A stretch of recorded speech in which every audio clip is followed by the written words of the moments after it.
सो हमारा पहला क्वेश्चन है कि what were the three main problems India faced right after it became independent.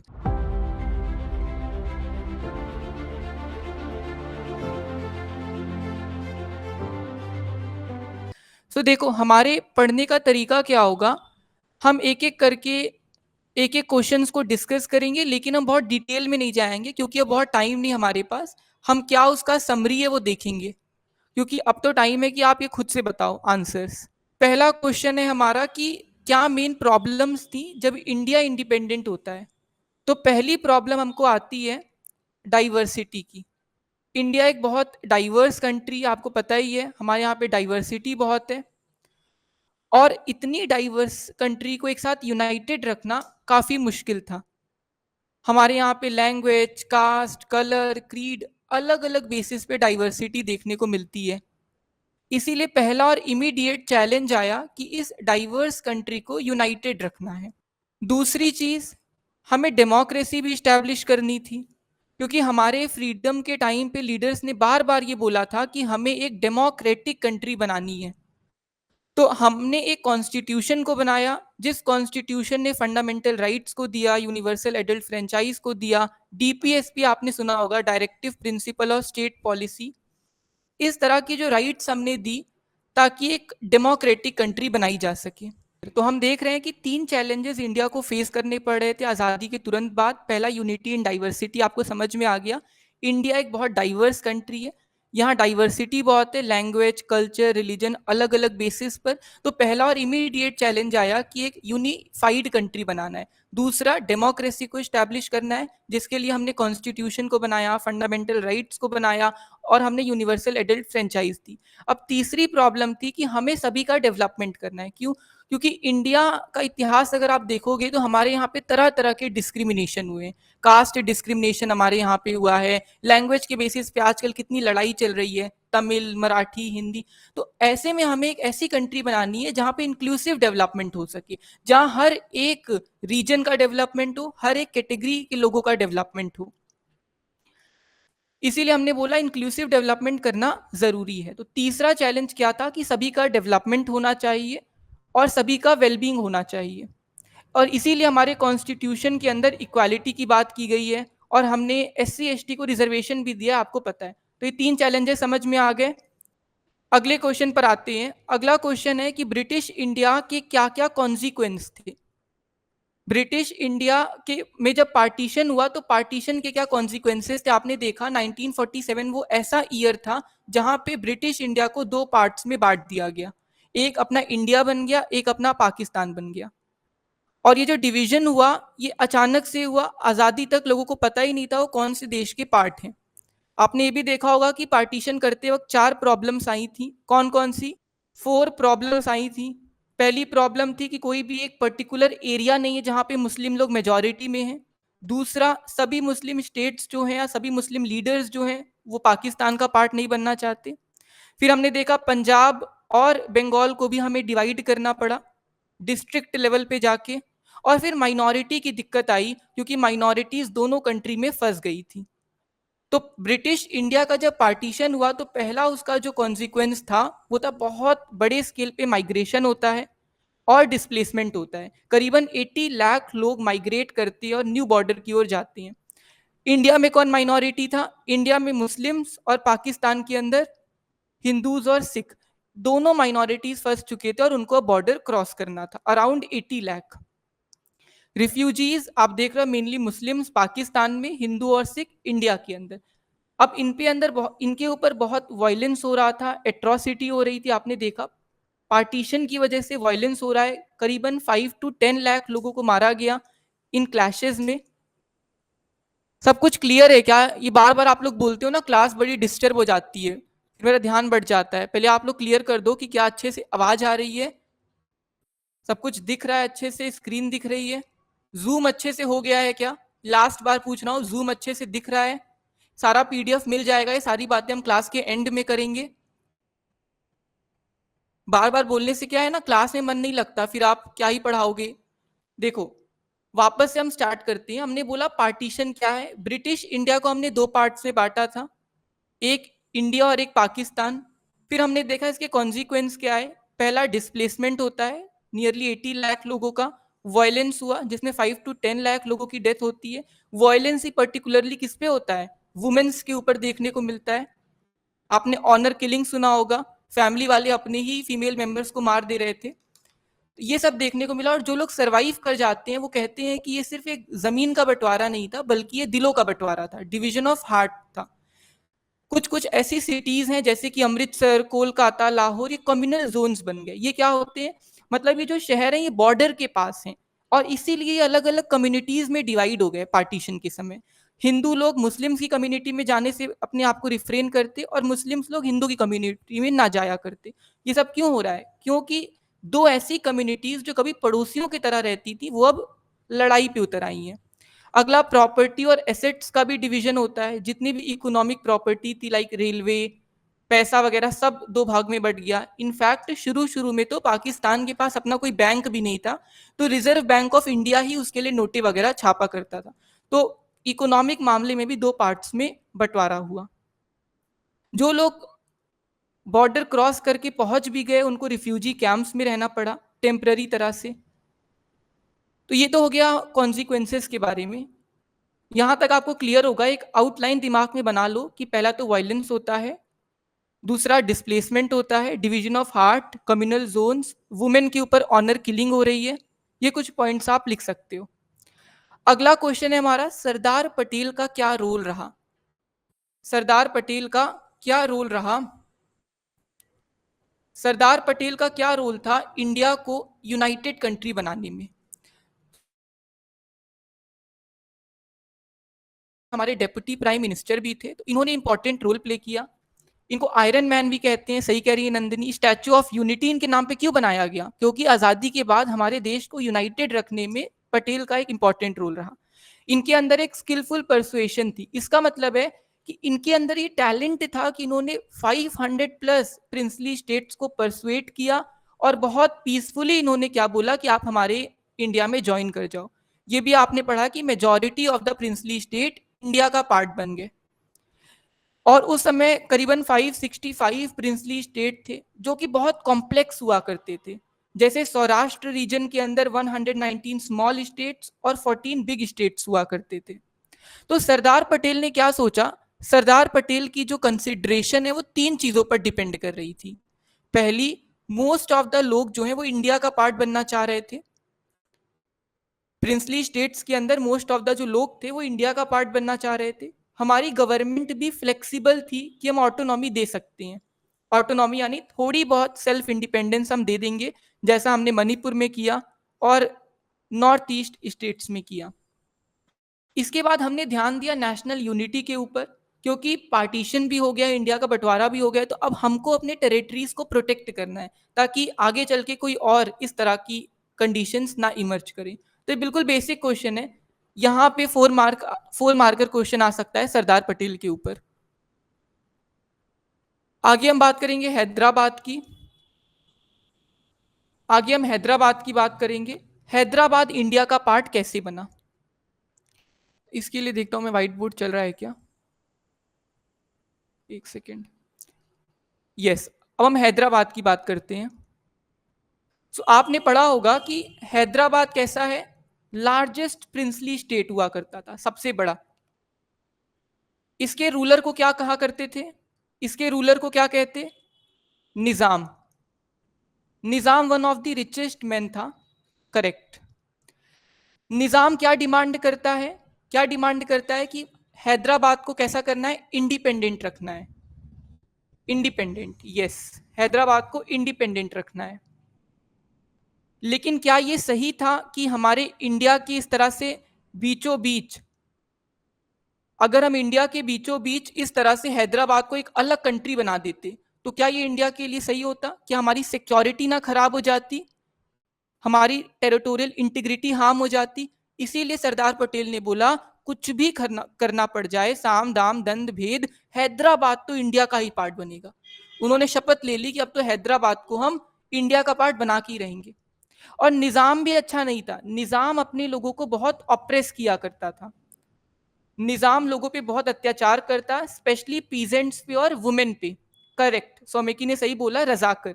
रजाकर्स के थ्रू निजाम क्या करता, लोगों पे अत्याचार करता। इसीलिए इंडियन गवर्नमेंट और निजाम के बीच पहली एक एग्रीमेंट हो गया था, जिस एग्रीमेंट को हम क्या बोलते हैं, स्टैंड स्टिल एग्रीमेंट। नवंबर 1947 में ही स्टैंड स्टिल एग्रीमेंट कर लिया हमने, 1 साल के लिए। स्टैंड स्टिल एग्रीमेंट क्यों किया हमने?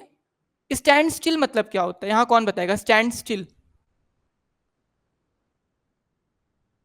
वेट करना, टाइम लेना, सोचना। बिल्कुल सही। तो हमने यही बोला कि इंडियन गवर्नमेंट और हैदराबाद दोनों वेट करेंगे, कोई डायरेक्ट एक्शन करेंगे नहीं लेंगे, मिलिट्री का यूज नहीं करेंगे, आपस में निगोशिएट करेंगे। लेकिन क्या ऐसा हुआ? ये एग्रीमेंट पूरा नहीं हो पाता है। क्यों? क्योंकि जो निजाम है वो एक पैरामिलिट्री फोर्स का यूज करता है, जिस पैरामिलिट्री फोर्स को हम रजाकर्स कहते हैं। अब रजाकर्स क्या कर रहे थे? रजाकर्स समझ लो एक तरह से राक्षस हुआ करते थे। वो इतनी अत्याचार करते जिसकी कोई सीमा नहीं है। एनसीईआरटी में बोला गया है कि इनकी एट्रोसिटीज की कोई लिमिट ही नहीं थी। वुमेन का रेप करना, एब्डेक्ट करना, फिर मेम करना यानी अपाहिज बना देना, ये सब ये लोग काम किया करते। और किस पे करते? नॉन मुस्लिम्स पे करते। इनका मेन टारगेट होती हिंदू कम्युनिटी। जिस भी बस को रोकते सारे हिंदू पैसेंजर्स को मार देते, हिंदू पैसेंजर्स को मार के और दूसरे कम्युनिटीज को छोड़ देते, मुस्लिम्स को ये लोग छोड़ दिया करते। तो इस तरह की चीजें जब हो रही हैं तो इंडियन गवर्नमेंट भी अब चुप नहीं रहती है। हमको लगता है कि अब हमको फोर्स का इस्तेमाल करना पड़ेगा, जिसके चलते सितंबर 1948 में क्या लॉन्च किया गया? कौन सा ऑपरेशन लॉन्च किया गया? ये एनसीईआरटी में नहीं है, शायद आपको पता होगा, ऑपरेशन पोलो। इसीलिए हमारी गवर्नमेंट ऑपरेशन पोलो लॉन्च करती है। और पोलो नाम क्यों दिया गया? क्योंकि हैदराबाद के अंदर पोलो ग्राउंड्स बहुत सारे हैं। पोलो ग्राउंड्स हैदराबाद में बहुत सारे हैं, तो ऑपरेशन पोलो बोला गया। 13 सितंबर 1948 से शुरू होके 18 सितंबर तक लगभग ये चलता है। हैदराबाद को इंडियन आर्मी चारों तरफ से घेर लेती है और कुछ ही दिनों के अंदर, एक हफ्ते के अंदर निजाम सरेंडर कर देता है, निजाम हार मान लेता है। तो ये लॉन्ग आंसर यहां से आ सकता है, ये याद रखना। ये इंपॉर्टेंट क्वेश्चन है, लास्ट ईयर भी यहां से क्वेश्चन आया था। हैदराबाद को इंडिया में कैसे मर्ज किया गया, ये आप लोग याद रखोगे। एक चीज और मैं आपको बताऊंगा कि जब भी आप कोई भी आंसर लिखा करो, वहां पे फ्लो चार्ट वगैरह बना दिया करो, तो बेटर लगता है आंसर। कोई भी फ्लो चार्ट या कुछ भी जो आपको बेटर लगे वो बना दो। चलो आगे हम देखते हैं मणिपुर के बारे में। वीडियो में आगे बढ़ने से पहले जल्दी से बता देता हूं, सीयूटी के बैचेस हमारे लॉन्च हो गए हैं। 5 अप्रैल से बैचेस चालू हो जाएंगे। भर भर के लाइव क्लासेस, भर भर के एमसीक्यूज आपको देखने को मिलेंगे। पूरा सिलेबस हम स्क्रैच से करा रहे हैं। प्रीमियम ग्रुप्स आपको देखने को मिलेंगे जहां पर सारे बच्चे एडुकेटर्स आपसे कनेक्टेड रहेंगे। 24/7 आपको कोई भी प्रॉब्लम हो आप हमसे कनेक्ट कर पाएंगे। अगर आप इन बैचेस में एनरोल करते हैं तो सीयूटी में आपको टॉपर बनने से कोई भी नहीं रोक पाएगा। आप अपने ड्रीम कॉलेज में जाएंगे। बस मुझे आपसे एक कमिटमेंट चाहिए होगा कि आप रेगुलरली क्लास ज्वाइन करेंगे और पूरी मेहनत के साथ क्लास को अटेंड करेंगे। बस इतना आपको करना है, बाकी हम संभाल लेंगे। अर्ली बर्ड ऑफर कभी भी एंड हो जाएगा, डिस्क्रिप्शन में लिंक है, इनरोल कर लीजिए। सारे सब्जेक्ट्स के बैचेस आपको मिल जाएंगे, इंग्लिश जीटी का भी मिल जाएगा। मैं मिलता हूं आपसे लाइव क्लासेस में। अब वीडियो में आगे बढ़ते हैं। मणिपुर इंडिया का पार्ट कैसे बनता है और क्या क्या इवेंट्स होती हैं, देखते हैं। तो मणिपुर में कौन राजा थे? मणिपुर के किंग का क्या नाम था? मणिपुर के किंग का नाम था महाराजा बोध चंद्र सिंह। रिया रिकॉर्डिंग मिलेगी, जो भी आप देख रहे हो हर चीज की रिकॉर्डिंग मिलेगी, रिकॉर्डिंग की कोई दिक्कत नहीं है। यस, सो मणिपुर के राजा का नाम था बोध चंद्र सिंह। वो एक आजादी से पहले ही इंस्ट्रूमेंट ऑफ एसेशन पर साइन कर देते हैं। अब ये क्या चीज है इंस्ट्रूमेंट ऑफ एसेशन? ये एक लीगल डॉक्यूमेंट था जिस पर साइन करने के बाद वो प्रिंसली स्टेट ऑफिशियली इंडिया का पार्ट बन जाता। तो इंडियन गवर्नमेंट के प्रेशर में आके महाराजा ने इस पे साइन तो कर दिया, लेकिन हमारी गवर्नमेंट ने उनको ये अश्योर किया कि जो इंटरनल मैटर्स हैं वो महाराजा को दिए जाएंगे। बस कुछ एक्सटर्नल मैटर्स जैसे कि फॉरेन अफेयर्स, डिफेंस, कम्युनिकेशन, ये गवर्नमेंट ऑफ इंडिया संभालेगी। लेकिन इतने पे बात थोड़ी बनती, हमको तो पूरी तरह से मणिपुर को इंटीग्रेट करना है। लोगों के प्रेशर की वजह से लोगों के प्रेशर की वजह से महाराजा को इलेक्शन करवाना पड़ता है जून 1948 में। इलेक्शंस कब होते हैं? इलेक्शंस होते हैं जून 1948 में।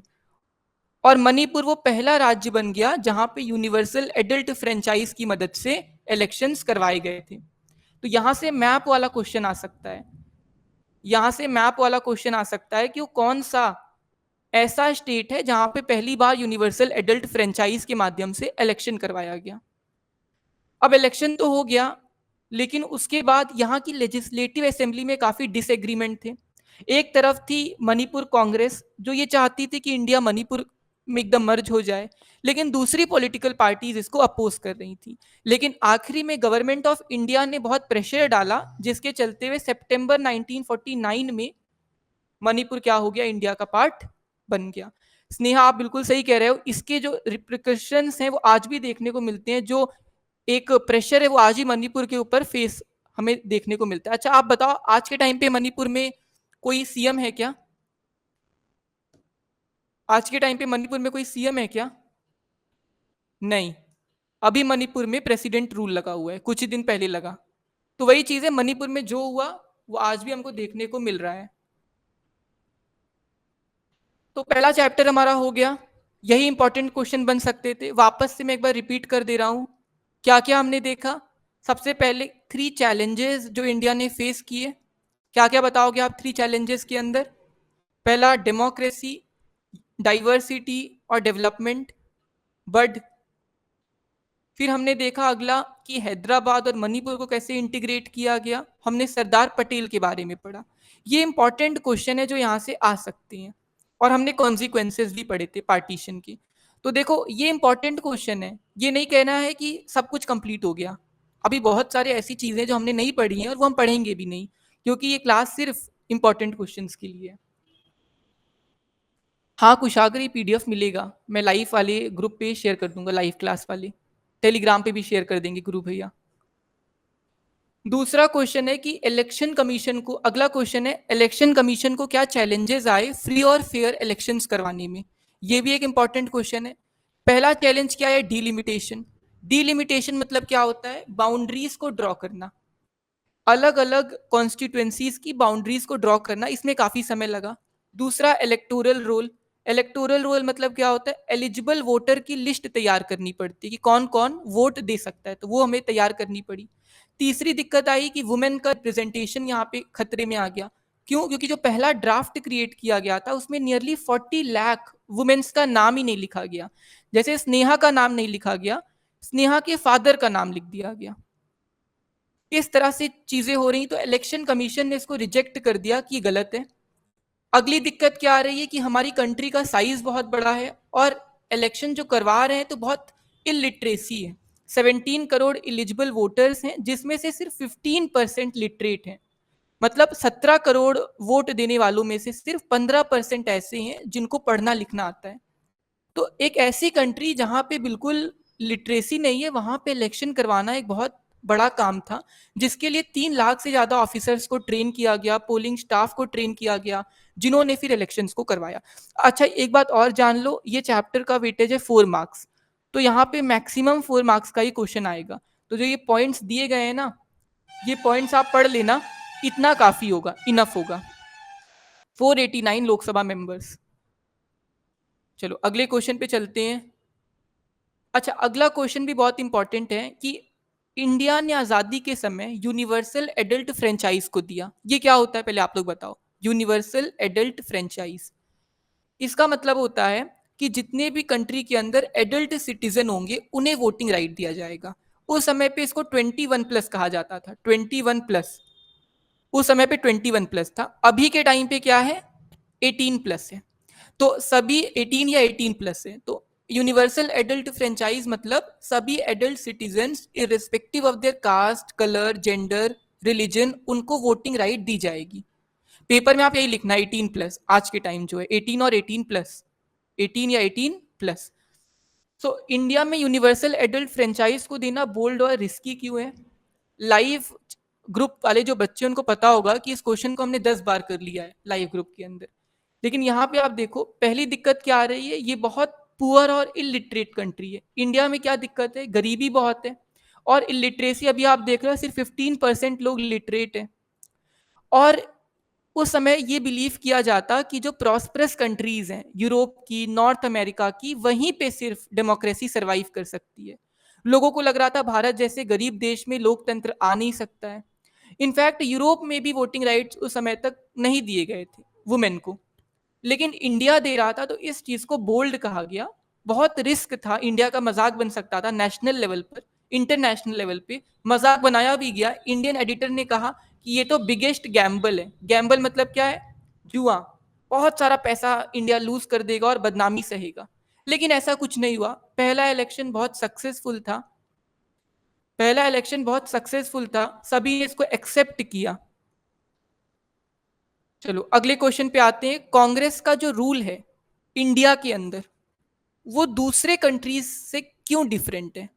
क्योंकि 1947 से लेके 1967 तक ऑलमोस्ट कांग्रेस बहुत डोमिनेंट रही। तो फिर हम कांग्रेस के इस रूल को अलग अलग देशों से कैसे कंपेयर नहीं कर सकते हैं? क्योंकि कांग्रेस पार्टी बार बार जीत रही थी डेमोक्रेटिक तरीकों से। हमारे यहाँ पे फ्री और फेयर इलेक्शन हुआ करते थे और फ्री और फेयर इलेक्शंस के जरिए कांग्रेस पार्टी जीत रही थी। वहीं पे चाइना, क्यूबा जैसे कंट्रीज के तो कॉन्स्टिट्यूशन में लिखा है कि वो वन पार्टी स्टेट है। मेक्सिको और साउथ कोरिया भी कुछ सालों पहले तक क्या थे, वन पार्टी सिस्टम को फॉलो कर रहे थे। इनफैक्ट इस समय पे कंपटीशन बहुत था मल्टीपल पार्टी से। आप जानते हो आज़ादी के टाइम पे कम्युनिस्ट पार्टी ऑफ इंडिया है, सोशलिस्ट पार्टी है, भारतीय जनसंघ फॉर्म हो चुकी है। तो ऐसा नहीं है कि ऑपोजिशन पार्टीज है ही नहीं, ऑपोजिशन पार्टीज बहुत सारी हैं। लेकिन कांग्रेस बार बार जीत इसलिए रही है क्योंकि उसने फ्रीडम स्ट्रगल में इंपॉर्टेंट रोल प्ले किया था। और कांग्रेस के अंदर फैक्शंस हुआ करते थे, अलग अलग लीडर्स हुआ करते थे, अलग अलग आइडियोलॉजी को फॉलो करते थे। उसका एक इंक्लूसिव नेचर था, इसलिए कांग्रेस पार्टी बार बार जीत रहे थे, चेरिस्मेटिक लीडर्स थे। अगर आपको कांग्रेस को कंपेयर करना है तो किससे कंपेयर कर सकते हो? अफ्रीकन नेशनल कांग्रेस से। क्योंकि अफ्रीकन नेशनल कांग्रेस भी बार बार डोमिनेट कर रही थी बिकॉज उसने अपार्थाइड को हटाने में हेल्प किया था। अपार्थाइड साउथ अफ्रीका में एक तरह का रेशियल डिस्क्रिमिनेशन था, जहां पे कलर के बेसिस पे डिस्क्रिमिनेट किया जा रहा था। तो अगर पूछ ले कांग्रेस का डोमिनेंस क्यों डिफरेंट है, क्योंकि कांग्रेस डेमोक्रेटिक तरह से जीत रही है, यहाँ पे ऑपोजिशन पार्टीज भी हैं, कांग्रेस का फ्रीडम स्ट्रगल में इंपॉर्टेंट रोल है, ऑल इंक्लूसिव पार्टी है। और अगर आपको कंपेयर करना है तो अफ्रीकन नेशनल कांग्रेस से कर सकते हो। फिर पूछ रहा है कि कांग्रेस शुरुआत में रूलिंग पार्टी और अपोजिशन पार्टी दोनों की तरह काम कर रही है, आप एग्री करते हो क्या? तो हम लिखेंगे हाँ, ये तो बिल्कुल जस्टिफाइड है, ये बात एकदम सही है कि जो कांग्रेस है वो शुरुआत में रूलिंग पार्टी और अपोजिशन पार्टीज दोनों की तरह रोल प्ले कर रही है। क्यों? क्योंकि 1885 में जब कांग्रेस बनती है तो वो सिर्फ एक प्रेशर ग्रुप की तरह बनी हुई थी, उसमें प्रोफेशनल एजुकेटेड लोग हुआ करते थे। लेकिन जैसे जैसे मूवमेंट होते गए, हर एक मूवमेंट के बाद कांग्रेस का जो बेस है वो स्ट्रांग होता गया।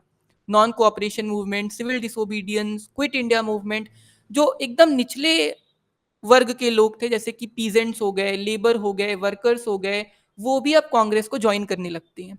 तो कांग्रेस 1885 में एक प्रेशर ग्रुप की तरह बनी थी।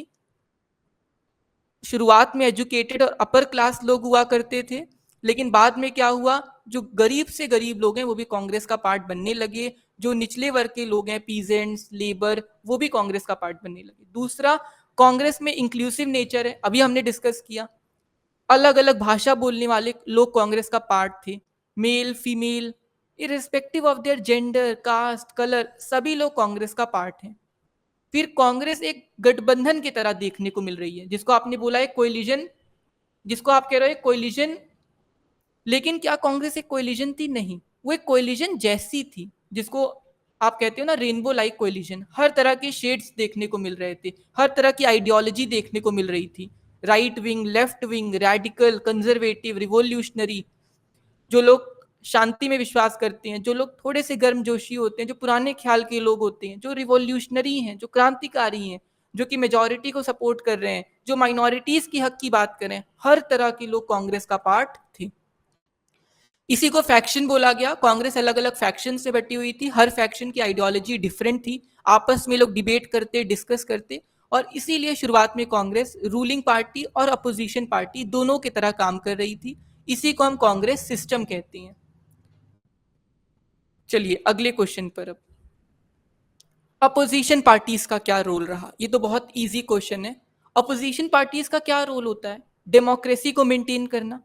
कोई अगर पार्टी अनडेमोक्रेटिक काम करती है तो उसको चेक करना। मान लो रूलिंग पार्टी कुछ गलत करेगी तो अपोजिशन पार्टी अपना आवाज उठाएगी, क्रिटिसाइज करेगी।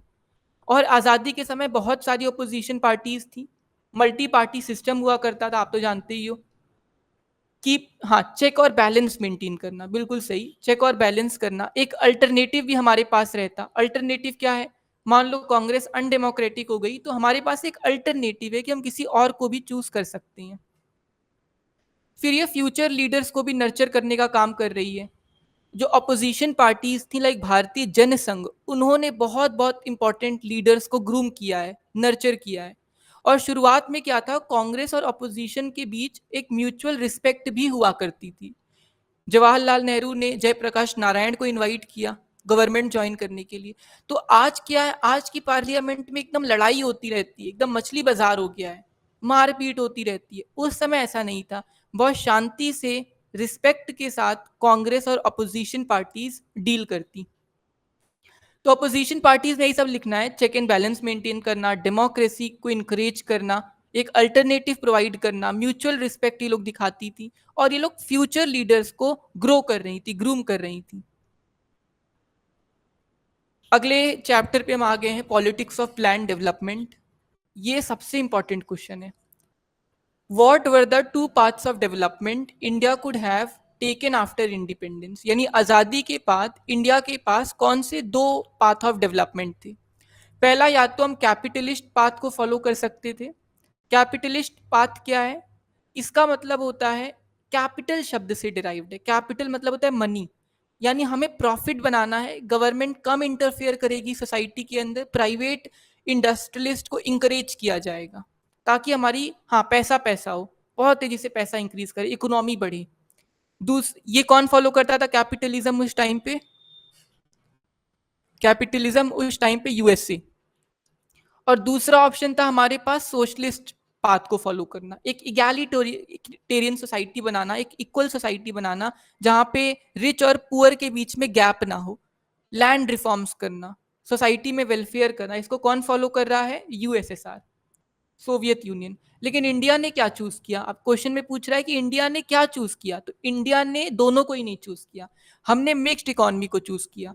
यानी हमारे यहाँ पे सोशलिज्म भी है और कैपिटलिज्म भी है। हमारे यहाँ पे प्राइवेट इंडस्ट्रीज भी हुआ करती थी और पब्लिक सेक्टर पे भी हमने ध्यान दिया। जैसे हमने इंडियन रेलवेज को डेवलप किया, भेल को डेवलप किया, तो प्राइवेट और पब्लिक दोनों साथ में काम कर रही थी, प्राइवेट और पब्लिक सेक्टर दोनों काम कर रही, वेलफेयर भी हो रहा है, प्रॉफिट भी हो रहा है। हाँ, हर्ष की बात सही है, सोशलिज्म ज्यादा देखने को मिला। क्यों? क्योंकि जो नेहरू जी थे अपने, वो यूएसएसआर के प्रति बहुत टिल्ट थे। अगला क्वेश्चन कह रहा है कि इंडिया के अंदर प्लान डेवलपमेंट आने के पीछे क्या कारण है, या फिर वो कौन कौन सी चीजें हैं जिसकी वजह से हमने प्लानिंग पे विश्वास किया। पहला कारण तो ये हो गया कि हमने यूएसएसआर को देखा, यूएसएसआर भी प्लानिंग करके बहुत तेजी से डेवलप हो रहा था, तो हमने सोचा कि हम भी प्लानिंग करेंगे। Great depression, in fact world war 2 के बाद जो कंट्रीज हार गई थी यूरोप की, उन यूरोपियन कंट्रीज ने भी प्लानिंग फॉलो की थी। तो सबको लग रहा था कि प्लानिंग करने से जल्दी डेवलपमेंट हो सकता है। दूसरा, बॉम्बे प्लान याद रखना, ये तो जरूर मेंशन करना। Bombay plan, Bombay plan. अब बॉम्बे प्लान कब हुआ? 1944 में हुआ। यहाँ पे क्या बोला गया? यहाँ पे बड़े बड़े इंडस्ट्रियलिस्ट आते हैं और वो कहते हैं कि गवर्नमेंट को थोड़ा सा इंटरवीन करना चाहिए ताकि एक ऐसी सोसाइटी बने जहां पे डोमेस्टिक इंडस्ट्रियलिस्ट भी ग्रो कर सके। और तीसरा कारण क्या है कि इंडिया में पॉवर्टी बहुत है, तो इकोनॉमिक चैलेंजेस को टैकल करने के लिए भी हमारे लिए प्लानिंग होना जरूरी है ताकि इकोनॉमिक चैलेंजेस को हम टैकल कर सके। ये तो बहुत ईजी है, 2 नंबर में आएगा। ये तो बहुत ईजी है, इसकी आप चिंता मत करना। यहां तक समझ में आ गया क्या? यहां तक क्लियर होगा। अभी तक हमने दो क्वेश्चन देखे प्लान डेवलपमेंट के अंदर। पहला, दो पाथ ऑफ डेवलपमेंट कौन कौन से थे? कैपिटलिज्म था, सोशलिज्म था। हमने फॉलो क्या किया? मिक्स्ड इकोनॉमी को किया। क्या कारण थे प्लानिंग करने के पीछे? बॉम्बे प्लान 1944 का, यूएसएसआर के अंदर जो हुआ, यूरोप के अंदर जो हुआ, ग्रेट डिप्रेशन का जो एक्सपीरियंस था, और तीसरा हमें इकोनॉमिक चैलेंजेस से टैकल करना था। अब ये बात करते हैं अगला क्वेश्चन, फर्स्ट 5 ईयर प्लान और सेकेंड 5 ईयर प्लान के बीच में क्या डिफरेंस है? फर्स्ट 5 ईयर प्लान और सेकेंड 5 ईयर प्लान, अब दिख रहा है कुशाग्र? आस्था, वापस एक बार आपको समझा दे रहे हैं। आप कह रहे हो आखिरी वाला, आखिरी वाले क्वेश्चन में कह रहा है कि प्लानिंग करने के पीछे क्या कारण था, किन वजहों से हमने प्लानिंग की। पहला, बॉम्बे प्लान 1944 में था। वहां पे तो साफ साफ बड़े बड़े इंडस्ट्रियलिस्ट ने बोला कि स्टेट को इंटरवीन करना चाहिए, स्टेट को थोड़ा सा इंटरवीन करना चाहिए। दूसरा, दुनिया के एग्जाम्पल्स को हमने देखा, यूएसएसआर ग्रो कर रहा है प्लानिंग करके, जर्मनी ग्रो कर रहा है प्लानिंग करके, तो हमने सोचा कि हमें इंडिया में भी प्लानिंग करनी चाहिए। और तीसरा, हमारे यहाँ पे इकोनॉमिक प्रॉब्लम्स थी, लाइक पॉवर्टी बहुत है, अनएम्प्लॉयमेंट बहुत है, तो हमने सोचा कि अब प्लानिंग की जरूरत है। अगले क्वेश्चन पर आते हैं, क्या क्या डिफरेंस है फर्स्ट 5 ईयर प्लान और सेकंड 5 ईयर प्लान के बीच में? चलो ये तो आप लोग बताओ, इजी सा क्वेश्चन है। फर्स्ट 5 ईयर प्लान और सेकंड 5 ईयर प्लान और सेकंड 5 ईयर प्लान। अच्छा, अभी तक कोई ऐसा क्वेश्चन जो आपको नहीं समझ में आया हो? क्योंकि हम यहाँ पे क्वेश्चंस को डिस्कस कर रहे हैं तो हम जल्दी जल्दी आगे बढ़ रहे हैं। हम यहाँ पे रिवीजन नहीं कर रहे हैं, हम यहाँ पे इंपॉर्टेंट क्वेश्चन को देख रहे हैं। तो कोई क्वेश्चन ऐसा हो जो ना आ रहा हो, मैं बता दूंगा। All clear? चलो अब देखते हैं फर्स्ट 5 ईयर प्लान और सेकेंड 5 ईयर प्लान को। पहला आप इनका टाइम बताओ, फर्स्ट 5 ईयर प्लान कब आया था? टाइम, टाइम बताओ जल्दी से। 1951 से लेके कब तक? 56। किसने लाया था इसको? कौन इसके ड्राफ्टर थे जिसको आप कहते हो? किसने इसको ड्राफ्ट किया? के एन राज। के एन राज, बहुत अच्छा, वेरी गुड। तीसरा क्वेश्चन, फोकस किस पे हुआ था? फोकस, फोकस किस पे था? Agriculture, yes, agriculture. तो बस यही 3 पॉइंट्स आप याद कर लो, इनफ है। इतना याद हो जाएगा, सिंपल था, सिंपल है। अब देखो सेकेंड 5 ईयर प्लान की बात करते हैं, इसका टाइम क्या है? सेकेंड 5 ईयर प्लान का टाइम क्या है? 1956 से लेके 61। Very good. इसको ड्राफ्ट किसने किया? इसका मेकर कौन है, एक तरह से हेड कौन है? पीसी महालनोबिस। और फोकस किस पे किया गया? फोकस किस पे किया गया? इस बार हमने हैवी इंडस्ट्रीज पे फोकस किया। हैवी इंडस्ट्रीज लिख कर आना है आपको। इंडस्ट्रीज आपने पढ़ा होगा डिफरेंट टाइप्स की होती हैं, एग्रीकल्चरल इंडस्ट्रीज भी होती हैं, हैवी इंडस्ट्रीज भी होती है। तो आप स्पेसिफाई करो कौन सी इंडस्ट्रीज पे फोकस किया? हैवी इंडस्ट्रीज पर। हैवी इंडस्ट्रीज क्या होती हैं? जिनका आउटकम और इनपुट, जिनका रॉ मटेरियल और आउटकम दोनों बहुत हैवी होता है, जैसे कि रेलवे, जैसे कि भेल, yes, Bharat heavy electrical limited, iron और स्टील। इस तरह की इंडस्ट्रीज पे हमने फोकस किया। देखो ऐसे आप लोग याद करोगे तो नहीं भूलोगे। ये 3 पॉइंट आपको लिखकर आना है, 2 मार्क्स का क्वेश्चन रहेगा, 2 मार्क्स का। फर्स्ट 5 ईयर प्लान में हमने बोला कि धीरे धीरे काम करो, धीरे धीरे। लेकिन सेकेंड 5 ईयर प्लान में क्या बोला? जितना तेजी हो सके उतना तेजी से काम करो। हाँ अमृता, सही बोला आपने, फर्स्ट 5 ईयर प्लान के अंदर fast and slow, second 5 year plan के अंदर तेजी से काम करो, जिसको बोला गया है क्विक स्ट्रक्चरल चेंज। एनसीईआरटी में लिखा है क्विक स्ट्रक्चरल ट्रांसफॉर्मेशन, यानी जो भी स्ट्रक्चर है उसको चेंज करना है। अब हमको हैवी इंडस्ट्रीज की ओर बढ़ना है। इसको क्रिटिसाइज क्या किया जाता है, कोई बताएगा? सेकेंड 5 ईयर प्लान को क्रिटिसाइज करते हैं, इसकी कुछ आलोचना हुई है, जैसे कि हाँ अर्बन बायस, बिल्कुल सही, शहरों के प्रति ज्यादा यहाँ पे फोकस किया गया है, एग्रीकल्चर पे ध्यान नहीं दिया गया है। हमारे प्लानर्स को दिक्कत हुई कि एग्रीकल्चर और इंडस्ट्रीज को साथ में कैसे मैनेज करें। एग्रीकल्चरल पे फोकस कम हुआ तो फूड शॉर्टेज अपने आप होगी। चलो अगले अगले क्वेश्चन पे देखते हैं क्या है। हाँ तो यहाँ पे हमारा ये चैप्टर कंप्लीट हो गया। अगला चैप्टर है हमारी फॉरेन पॉलिसी। फॉरेन पॉलिसी जो है इंडिया की, या फिर जिसको आप एक्सटर्नल रिलेशंस कहते हो, ये इंपॉर्टेंट चैप्टर है। हाँ, रिकमेंडेशंस एग्रो इंडस्ट्रीज पर ध्यान दो। अनुज्ञा, आपने तो पूरी एनसीईआरटी याद कर ली है। चलो अगला देखते हैं। नेक्स्ट क्वेश्चन कह रहा है what role did Jawaharlal Nehru play in India's foreign policy. India के फॉरेन पॉलिसी में नेहरू का क्या रोल रहा? नेहरू का रोल, नेहरूज रोल। कोई बताएगा पहला फॉरेन मिनिस्टर कौन था? पहला फॉरेन मिनिस्टर कौन है? यस, नेहरू। तो ये हमारे क्या थे? पहले फॉरेन मिनिस्टर थे।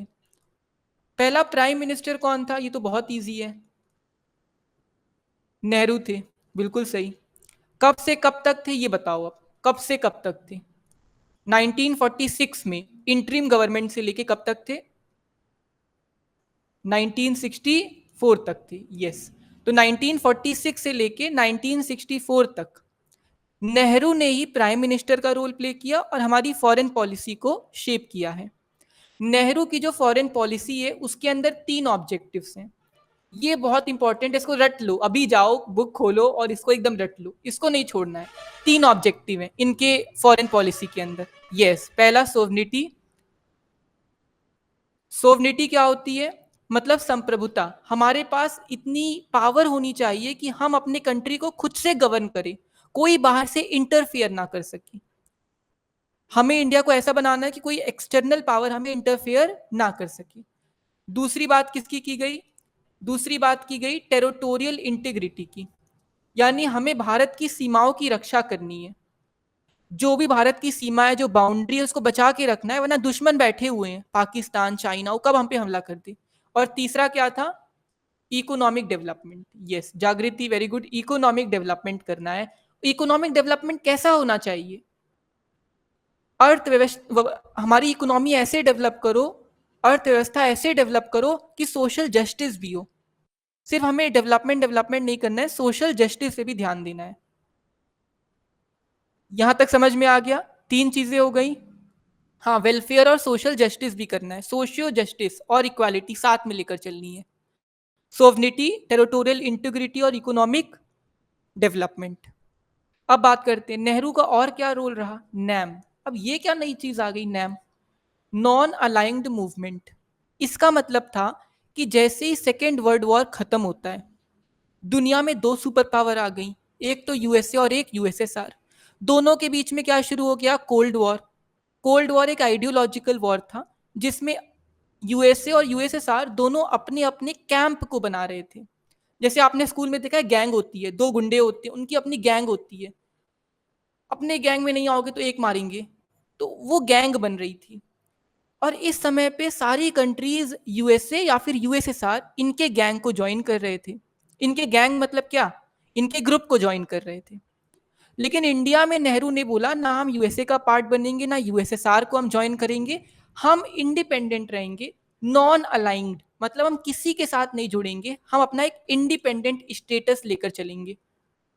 मतलब हम एक बैलेंस मेंटेन करेंगे, एक बैलेंस मेंटेन करेंगे। जहां पे यूएसए अच्छा करेगा यूएसए की तारीफ करेंगे, जहां पे यूएसआर अच्छा करेगा यूएसआर की तारीफ करेंगे। लेकिन क्या ऐसा होता था क्या? ये बैलेंस एकदम स्ट्रिक्ट था क्या? नहीं, ये बैलेंस काफी फ्लूइड था। हम यूएसएसआर की बुराई नहीं करते थे, लेकिन ब्रिटेन और यूएसए की कर दिया करते थे। एग्जाम्पल दिया हुआ है स्विस कैनल वाला, वो आप पढ़ लेना। हाँ, यूएसएसआर टिल्टेड थे, हर्ष करेक्ट। इसके अलावा नेहरू ने और क्या बात किया है? एफ्रो एशियन यूनिटी दिया, बहुत अच्छा। एफ्रो एशियन यूनिटी मतलब 1940s ना, ये वो समय था जब एशिया और अफ्रीका दोनों में काफी सारे देश आजाद हो रहे हैं। इंडिया, श्रीलंका, इंडोनेशिया जैसे बहुत सारे देश आजाद हो रहे हैं। तो नेहरू का मानना था कि एशियन यूनिटी होना बहुत जरूरी है, और इसीलिए बहुत सारी कॉन्फ्रेंस होती है। मार्च 1947 में एशियन रिलेशन कॉन्फ्रेंस होती है, स्नेहा करेक्ट। तो मैंने आपको ऊपर ऊपर से बता दिया क्या पॉइंट लिखना है, क्या अब आप डिटेल में लिख लोगे आंसर? यहां पे आप इनके न्यूक्लियर पॉलिसी की बात भी कर सकते हो, ठीक है। क्वेश्चन के अंदर आप न्यूक्लियर पॉलिसी भी लिख सकते हो। अच्छा बताओ कौन से साइंटिस्ट थे जिनका नाम दिया गया है बुक में, जिन्होंने इंपॉर्टेंट रोल प्ले किया था न्यूक्लियर पॉलिसी डेवलप करने में? होमी जे भाभा। तो ये सारे पॉइंट आप लिख देना कि नेहरू जी हमेशा कहते थे न्यूक्लियर वीपन खराब होता है, लेकिन अगर कोई हम पर हमला करेगा तो हमको अपनी सुरक्षा करने का अधिकार है। क्लियर हो गया? आगे बढ़े। मैंने ऊपर ऊपर से बता दिया है, 6 पॉइंट है यहाँ पे, आप इन पॉइंट को लिख देना। चलो अब ऐसे ही पढ़ते हैं। अब हम इस बुक का यूज नहीं करेंगे, हम व्हाइट बोर्ड का यूज करेंगे, तब ज्यादा आपको क्लियर होगा। अगला क्वेश्चन कह रहा है कि हमारी जो फॉरेन पॉलिसी है वो हमेशा शांति को सपोर्ट करती है। ये क्वेश्चन आपको लग रहा होगा वेल्ला क्वेश्चन है, ये कहाँ ही आएगा ना, आपको लग रहा होगा तो ना बेकार क्वेश्चन नहीं, ये काफी बार प्रीवियस ईयर आ चुका है, पीवाईक्यू है, ये बहुत इंपॉर्टेंट क्वेश्चन है। इंडिया की जो फॉरेन पॉलिसी है उसने हमेशा शांति के लिए काम किया है, एक्सप्लेन करो और एग्जाम्पल दो। चलो देखते हैं इसको भी, देखते हैं इसको। क्या इंडिया की फॉरेन पॉलिसी हमेशा पीस की बात करती है क्या? आप लोग एग्री करते हो इस चीज से? इंडिया की फॉरेन पॉलिसी हमेशा पीस की बात करती है। पहला पॉइंट, हमारे कॉन्स्टिट्यूशन के अंदर डीपीएसपी में लिखा हुआ है। डीपीएसपी क्या होती है? Directive principle of state policy. इसमें कहा गया है कि ये कुछ गोल्स हैं जिन्हें हमारी गवर्नमेंट को पूरा करना चाहिए for the welfare and development of people. ये नॉन इन्फोर्सिबल होते हैं। और इसी डीपीएसपी का एक आर्टिकल है, आर्टिकल नंबर क्या है? दिख नहीं रहा है आप लोगों को? व्हाइट बोर्ड नहीं दिख रहा है क्या? ऐसा कैसे हो सकता है? ये दिख रहा है, ये दिख रहा है, बुक दिख रही है अपनी, पीडीएफ दिख रहा है। अब व्हाइट बोर्ड पे आ रहा हूं, व्हाइट बोर्ड दिख रहा है, देखो मैंने पीस लिखा, शांति लिखा। आप नेटवर्क देखो, नेटवर्क, स्नेहा नेटवर्क देखना अपना, दिख रहा है सबको। सो हमने डीपीएसपी की बात करी, डायरेक्टिव प्रिंसिपल और स्टेट पॉलिसी। इसका कौन सा आर्टिकल है? Article number 51। आर्टिकल 51 कहता है कि हमें इंटरनेशनल पीस को प्रमोट करना है। इंटरनेशनल पीस, अब इंटरनेशनल पीस क्या होती है? यानी हम तब तक किसी पे हमला नहीं करेंगे जब तक कोई हम पर हमला नहीं करेगा। आत्मरक्षा का अधिकार सबको है, आत्मरक्षा का अधिकार सबको है। अगर कोई हम पे हमला करेगा तो हम उस पर हमला करेंगे। यानी हम शांतिपूर्ण तरह से अपने वीपन्स को यूज करेंगे, कोई फर्स्ट यूज नहीं करेंगे, लीजा राइट, फर्स्ट यूज नहीं करेंगे। तो यहाँ पे क्या हमने बोला? International peace. इसके अलावा बहुत सारे पॉइंट्स दिए गए, अच्छे रिलेशंस को मेंटेन करेंगे कंट्रीज के साथ, कोई डिस्प्यूट होगा तो उसको निगोशिएट करेंगे, लड़ाई नहीं करेंगे, ये सब है, आप लोग लिख लेना। दूसरा पॉइंट, शांति मेंटेन करने के लिए ही नेहरू जी ने नॉन अलाइंड मूवमेंट किया था, क्योंकि नेहरू को पता था कि अगर इंडिया भी यूएसए या यूएसएसआर किसी का साथ देने लगी तो हो सकता है आगे चल के वर्ल्ड वॉर 3 हो जाए, हो सकता है। तो हमने बोला नॉन अलाइनमेंट मूवमेंट को फॉलो करेंगे, हम एक इंडिपेंडेंट स्टैंड अपना रखेंगे, ना हम यूएसए का पार्ट बन रहे ना यूएसएसआर का। अच्छा, पाकिस्तान ने किसको ज्वाइन किया था? चलो थोड़ा बहुत क्विज भी हम लोग कर लेते हैं बीच में। पाकिस्तान ने किसको ज्वाइन किया था? USA, USA, correct. और इससे यूएसए गुस्सा हुआ क्या इंडिया से? यूएसए गुस्सा भी हुआ होगा इंडिया से कि इंडिया क्या कर रहा है ये, उसको भी ज्वाइन कर लेना चाहिए हमारे यूएसए को। और इसी वजह से इंडिया और यूएसए के रिलेशन खराब होते हैं। पाकिस्तान एक बहुत बड़ा फैक्टर है। तीसरा, पलक बार बार बता रही है कि हमने यूएन पीस कीपिंग फोर्स में अपने लोगों को भेजा है, क्या ये बात सही है? पलक सही बोल रही है क्या? कोई बता दो। Yes, correct. तो हमने पीस कीपिंग फोर्स में भी अपने लोगों को भेजा है और हम यही चाहते हैं कि हम शांति को मेंटेन करेंगे। यस अनुष्का। अगला पॉइंट क्या आप लिखोगे? अगला पॉइंट आप न्यूक्लियर पॉलिसी के बारे में लिखना, क्योंकि हमारी न्यूक्लियर पॉलिसी का जो डॉक्ट्राइन है, यूएन पीस कीपिंग फोर्स एक ऐसी फोर्स होती है जो कि ऐसे इलाकों में लगाई जाती है जहां पे कोई इंटरनेशनल कॉन्फ्लिक्ट हो रहा हो, जैसे सीरिया वगैरह में ये फोर्सेस देखने को मिलती हैं। ये शांति मेंटेन करना इनका काम होता है। तो वहां पे इंडिया ने अपने भी सोल्जर्स को भेजा है। ये आप लोग को बोर्ड क्यों नहीं दिख रहा है? मैं नहीं समझ पा रहा हूँ, ऐसा क्या हो रहा है कि आप लोग को बोर्ड नहीं दिख रहा?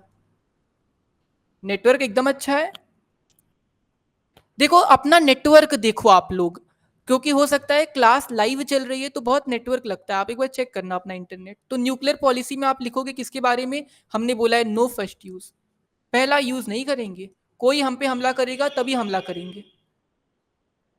इंडिया ने एक पॉलिसी को, एक ट्रीटी को रिजेक्ट किया, एनपीटी, इसका फुल फॉर्म कोई बताओ जल्दी से। एनपीटी और सीटीबीटी, नॉन प्रोलिफरेशन ट्रीटी। ये ट्रीटी क्या कह रही थी कि 5 परमानेंट मेंबर्स जो हैं यूएन सिक्योरिटी काउंसिल के, जिनके पास अपना न्यूक्लियर वीपन है, उनके अलावा कोई भी और न्यूक्लियर वीपन नहीं बना सकता है। जैसे मैं बोल दूं कि दिया, अनुष्का, हर्ष, लीजा, इन 4 लोगों को फुल नंबर मिलेंगे और किसी को नंबर नहीं दिया जाएगा। तो ये क्या अच्छी बात है क्या? ये तो गलत है, मैं डिस्क्रिमिनेशन कर रहा हूं। पलक फेल हो जाएंगी इस चक्कर में। तो हमें सभी लोगों को इक्वल ट्रीट करना होगा ना। वही यहाँ पे है कि 5 लोगों को हम पूरा प्रॉफिट देंगे और बाकी लोग अपना न्यूक्लियर वेपन नहीं बना सकते हो। चाइना ने बना लिया, यूएसए ने बना लिया, रशिया ने बना लिया, बहुत अच्छी बात है, लेकिन इंडिया नहीं बना सकती है। ये क्या बात हुई? अगर सिगरेट पीना छोड़ रहे हो तो सब लोग छोड़ो, मैं अकेले क्यों छोड़ू? शराब पीना बंद करना है तो सब लोग बंद करो, मैं अकेले क्यों बंद करूं? तो सब लोगों को करना चाहिए ना, इंडिया ही क्यों आगे बढ़े सिर्फ। तो समझ में आ गया ये वाला पॉइंट। सीटीबीटी वही है कि टेस्ट बैन ट्रीटी अगर आप करते हो तो टेस्ट पीसफुल होना चाहिए। इंडिया ने हमेशा बोला है हम शांति के लिए ही अपने जितने भी टेस्ट हैं करते हैं। पहला हमारा जो टेस्ट हुआ 1974 में, उसका नाम क्या है? ऑपरेशन, उसका क्या नाम था? बताओ यार, जल्दी बताओ, फिर आगे चलते हैं। फिर ऑपरेशन स्माइलिंग बुद्ध, ये स्माइलिंग बुद्ध। और दूसरा हमने 1998 में किया, उसका नाम क्या था? ऑपरेशन शक्ति। यस, हो गया ना, क्लियर हो गया? कोई डाउट यहाँ पे? ये व्हाइट बोर्ड वाला तरीका सही है, ऐसे आप लोगों का इंटरेस्ट बना रहेगा। चलो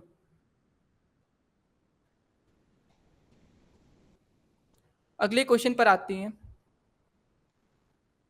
न्यूक्लियर पॉलिसी हमने देख ही ली। अच्छा, अब अगला क्वेश्चन भी वही है, न्यूक्लियर पॉलिसी की, हाँ रिकॉर्डिंग मिलेगी, जागृति रिकॉर्डिंग मिलेगी। न्यूक्लियर पॉलिसी के बारे में बताओ। अभी तक हमने वही डिस्कस किया, आपको क्लियर ही होगा। न्यूक्लियर पॉलिसी के बारे में हमने देखा, होमी जे भाभा के बारे में, जिनके अंडर में न्यूक्लियर प्रोग्राम डेवलप करता है। फिर हमने नेहरू का रोल देखा। नेहरू को पसंद ही नहीं था कि कोई भी न्यूक्लियर वेपन डेवलप करे। नेहरू बात करते थे डिसआर्मेंट की, कि सभी लोगों को अपने न्यूक्लियर वेपन को त्याग देना चाहिए। लेकिन जब सामने वाला नहीं कर रहा है तो हम क्यों करें? तो जब सामने वाले ने नहीं किया तो हमको भी अब अपना न्यूक्लियर वेपन डेवलप करना चाहिए। इसलिए हम न्यूक्लियर वेपन का टेस्ट करते हैं 1974 में, जिसको आपने बताया ऑपरेशन स्माइलिंग बुद्धा नाम दिया गया। स्पेलिंग मेरी मत देखना, स्पेलिंग बहुत गलत होती है, स्माइलिंग बुद्धा। और 1998 में ऑपरेशन शक्ति। ये तो याद रहेगा, मतलब ये ऐसे पॉइंट हैं कि ये फैक्ट है, इसको तो लिखना मत भूलना।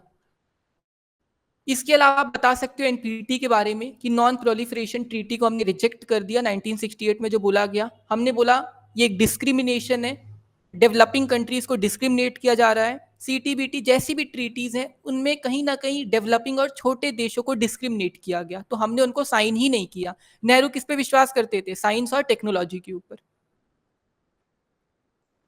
अच्छा ये बताओ कि जब ऑपरेशन स्माइलिंग बुद्धा हुआ तो कौन पीएम थी? कौन पीएम थी? इंदू। यस, प्यारी इंदू थी उस समय पीएम, इंदू। और 1998 में कौन पीएम था? 1998 में कौन? अटल बिहारी वाजपेयी पीएम थे। तो बिल्कुल ये सब कॉन्सेप्ट आपका क्लियर हो, ऐसे भी पूछ सकता है कि ऑपरेशन स्माइलिंग बुद्धा तो दिया नहीं है बुक के अंदर, तो पूछ सकता है 1974 में जब पहला हमारा न्यूक्लियर वीपन टेस्ट हुआ तो कौन पीएम थे? इंदिरा गांधी। और पलक ने अभी एक पॉइंट बोला, अरब इजराइल वॉर, तो वो पॉइंट एकदम सही है कि जब भी देखो कोई वॉर होती है ना, तो कोई भी वॉर 2 कंट्रीज तक सीमित नहीं रहती है, हर एक चीज का इंटरनेशनल रिलेशन होता है। जैसे अभी अरेबियन कंट्रीज में कुछ होगा तो ऑयल क्राइसिस आने लगती है, ऑयल के दाम बढ़ने लगते हैं। तो हर एक वॉर जो होती है वो हर कंट्री पे इम्पैक्ट डालती है। ये भी क्लियर हो गया होगा, मैंने ऊपर ऊपर से सारे पॉइंट वगैरह बता दिए। देखो अनुज्ञा ने बता भी दिया कि ऑयल क्राइसिस आ गया था। Very good. अगले क्वेश्चन पे चले क्या? कोई यहाँ पे डाउट है किसी को?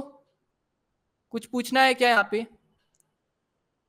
पूछ लो जल्दी से आप लोग। Clear clear clear. यस। आज बड़ी दिक्कत हुई, जब मैं क्लास स्टार्ट किया तो इंटरफेस काफी चेंज हो गया, तो मैं समझ नहीं पाया कि है कहाँ पे ये पेन वगैरह का ऑप्शन। चलो अब तो सही हो गया, कोई दिक्कत नहीं है। अगला क्वेश्चन है, कौन सी वो दो चीजें हैं जिसने इंडिया और चाइना के रिलेशन को खराब किया? जल्दी जल्दी देखना पड़ेगा।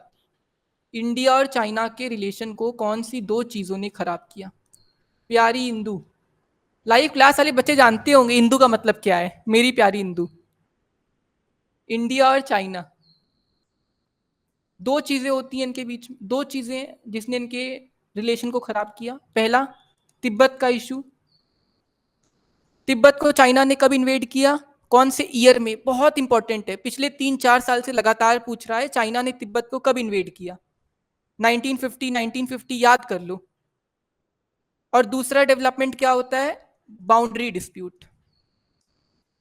बाउंड्री डिस्प्यूट, अब बाउंड्री डिस्प्यूट कहां पे हो रहा है? दो इलाकों में हो रहा है। पहला, अरुणाचल प्रदेश के पास, उसको क्या बोलते हैं अरुणाचल प्रदेश के पास वाले इलाके को? नेफा। यस हर्ष। और दूसरा कहां पे हो रहा है? लद्दाख में। लद्दाख में कौन सा एरिया है उसी के पास में? अक्साई चिन। अक्साई चिन। तो मतलब ये दो कारण हैं जिसकी वजह से इंडिया और चाइना का रिलेशन खराब हो रहा है। अगर ये क्वेश्चन आए तो ऐसे फ्लो चार्ट्स बना के आना, एक अच्छा इंप्रेशन पड़ेगा। एक चीज जान लो यार, ये जैसे ये बुक है, ये बुक है, ये बुक है ना, दिख रही है, ये बुक है।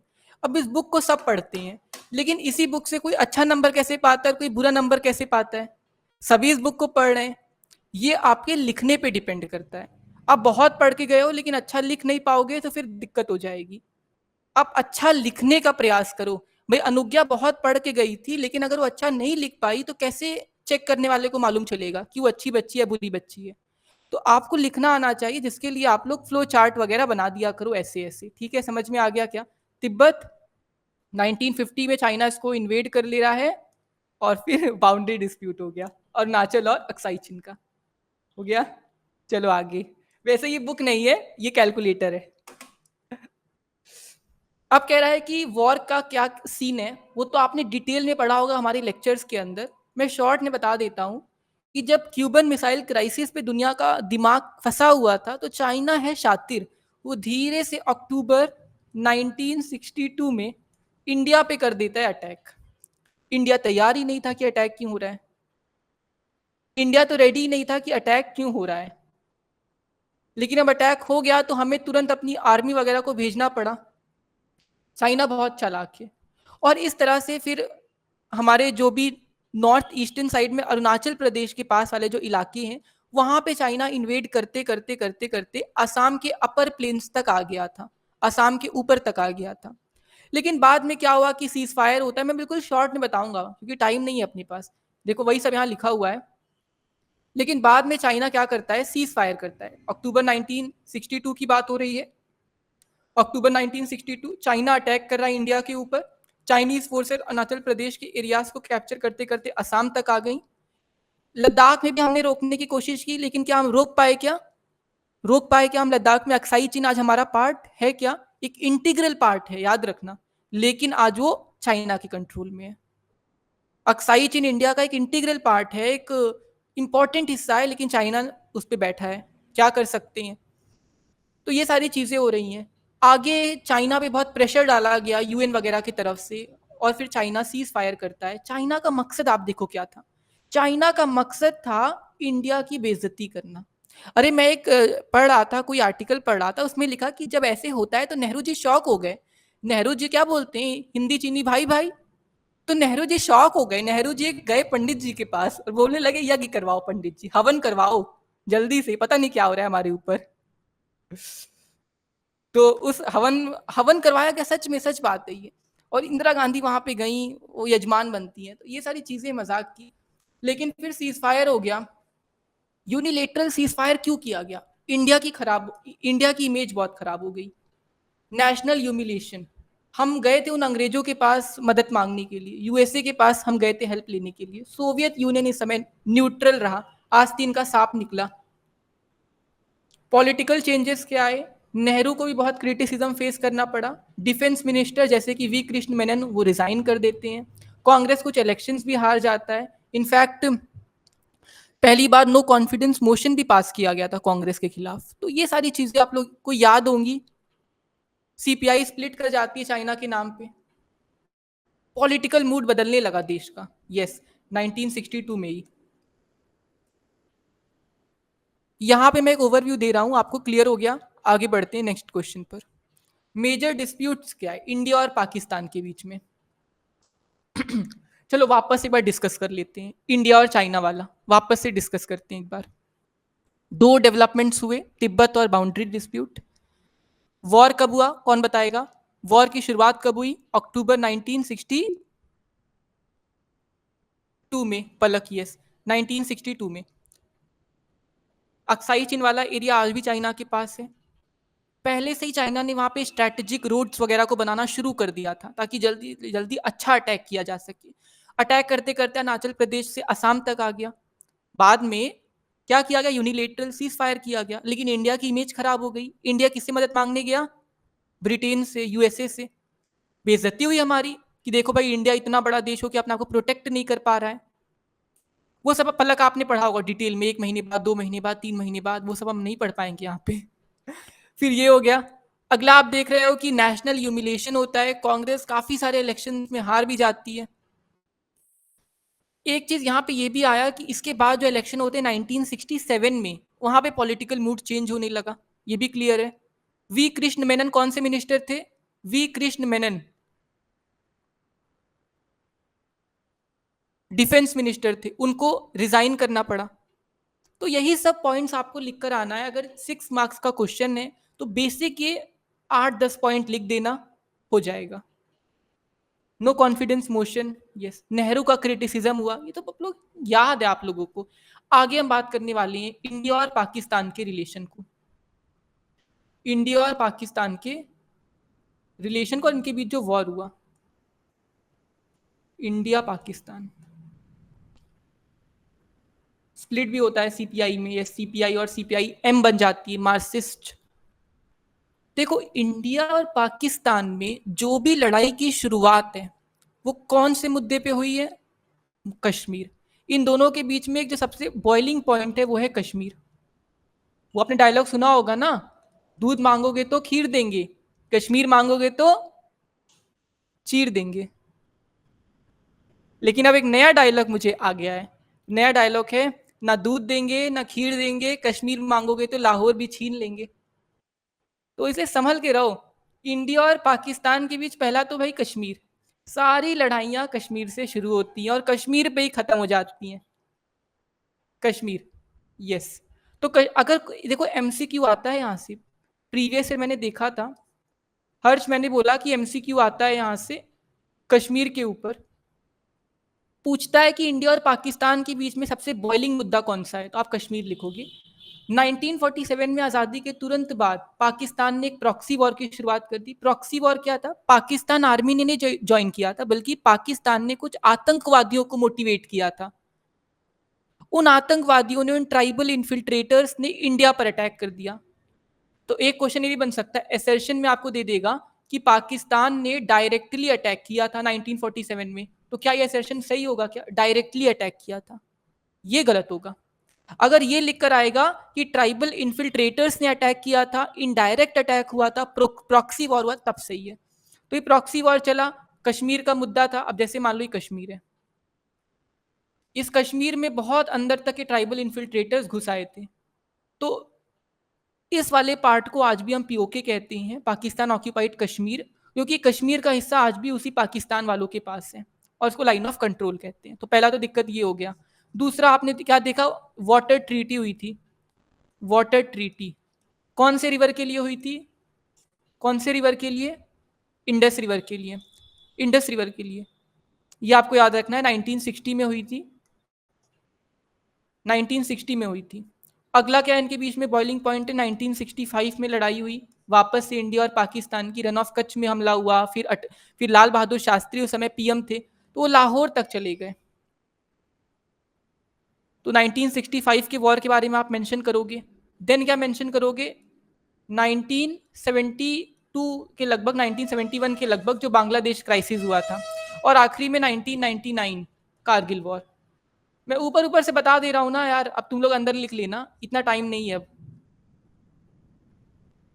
मैं पॉइंट्स बता दे रहा हूँ, ये पॉइंट लिखना है। उस पॉइंट में क्या लिखना है ये आपने पढ़ा होगा अभी तक, एक दिन पहले तो पढ़ोगे नहीं, अब कल तो पढ़ना नहीं है, जो पढ़ चुके हो बहुत है उतना, तो ये सब आप कर लो। यहाँ पे कोई डाउट है वापस में बता दे रहा हूँ। इंडिया पाकिस्तान में सबसे पहला मुद्दा कश्मीर है। क्यों? क्योंकि कश्मीर के महाराजा हरि सिंह थे, उनको इंडिपेंडेंट रहना था, लेकिन पाकिस्तान के इन्फिल्ट्रेटर ने हमला कर दिया, तो राजा ने इंडिया से मदद मांगी। इंडिया बोला क्यों मदद करे? राजा ने बोला चलो साइन कर देता हूँ इंस्ट्रूमेंट ऑफ एसेशन पर। इंडिया खुश हो गया, तुरंत आर्मी भेजी श्रीनगर में, लड़ाई शुरू होती है। लड़ाई होते होते हमारे नेहरू जी बहुत लग रहा सदमा पड़ गया था नेहरू जी को, वो यूएन चले गए। यूएन ने बोला सीज फायर कर दो, और उसी वजह से आज भी हमारा जो एक हिस्सा है कश्मीर का जिसको आप पीओके कहते हो, वो उन लोगों के पास है। ये समझ में आ गया। फिर हमने 1965 की वॉर देखी, समय शास्त्री थे, रन ऑफ कच्छ पे हमला हुआ, कश्मीर पे भी हमला हुआ। वॉर कश्मीर में जो हो रहा था उस पर प्रेशर कम करने के लिए शास्त्री ने बोला कि भाई अमृतसर से होते हुए लाहौर पहुंच जाओ। लाहौर तक हम लोग पहुंच गए, सोचो अब आप। तो इसमें भी पाकिस्तान बुरी तरह से हारता है। 1960 में इंडस वाटर ट्रीटी हुई है। फिर 1971 में बांग्लादेश क्राइसिस हुआ, और 1999 में कारगिल का वॉर हुआ है। ये सब आपको लिखना है। ठीक है अनुष्का, स्नेहा, सबको समझ में आ गया? हर्ष समझ में आ गया ना? अगर ये पूछ रहा है इंडिया पाकिस्तान के बीच में क्या क्या कन्फ्लिक्ट है, तो ये सब पॉइंट्स मेंशन करना है। यस, चलो अगले क्वेश्चन पे आते हैं, वही कारगिल वाला। ये पीडीएफ आप लोग देख लेना, सब कुछ डिटेल में लिखा है। कारगिल 1999 में हुआ था। द्रास, मश्को वैली, टाइगर हिल, कक्सर जैसे इलाकों पे देखो हुआ क्या था ना, मैं आपको बता ही देता हूँ, क्यों छोड़ू। कारगिल के अंदर ऐसे पहाड़ हुआ करते थे, इन पहाड़ों के ऊपर जाके आतंकवादी बैठ गए। हमारी इंडियन आर्मी नीचे है, टाइगर हिल का नाम आपने सुना होगा। हमारी आर्मी क्या है? नीचे। अब पहाड़ से अगर एक पत्थर फेंकोगी तो एक मिसाइल की तरह लगेगा। जैसे स्नेहा को मैं पहाड़ के नीचे खड़ा कर दूं और एक पत्थर फेंक दूं, तो वो पत्थर उसके सर में घुस जाएगा। लेकिन अगर मैं नीचे से कोई पत्थर फेंकूंगा तो ऊपर जाएगा ही नहीं। फिजिक्स में ग्रेविटी नाम की चीज होती है ना, वो काम करेगा। और ये आतंकवादी पहाड़ के ऊपर है, ये एक पत्थर भी फेंकते हैं तो बम की जैसा गिरता है। हमारी इंडियन आर्मी नीचे है, तो हमें बहुत मुश्किल हुई। हम धीरे धीरे धीरे धीरे पर्वत पे हमारी आर्मी चढ़ती है, और फिर बाद में जो भी चीजें हैं वो आपने देखी। कारगिल विजय दिवस हमने मनाया, और यहाँ पे इंडिया की जीत होती है। चलो आगे देखते हैं अगला क्वेश्चन। हाँ ये इंपॉर्टेंट है, 1960s को डेंजरस डिकेड क्यों कहा जाता है? हाँ पीडीएफ में जितना लिखा है इतना सफिशियंट है, मोर देन इनफ है, उतना ही लिखना है। एक फ्लो चार्ट बना देना अनुष्का साथ में। अब देखते हैं 1960 को डेंजरस डिकेड क्यों कहा जाता है।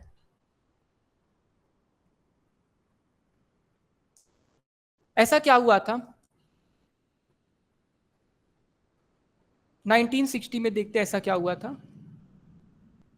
डेंजरस डिकेड मतलब 1960 का जो दशक था वो बड़ा ही खतरनाक रहा।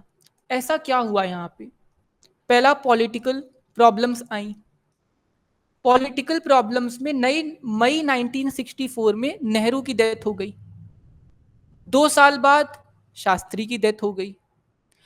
मतलब 2 साल में पॉलिटिकल सक्सेशन देखने को मिला। दो अलग अलग प्रधानमंत्री की मृत्यु हो गई।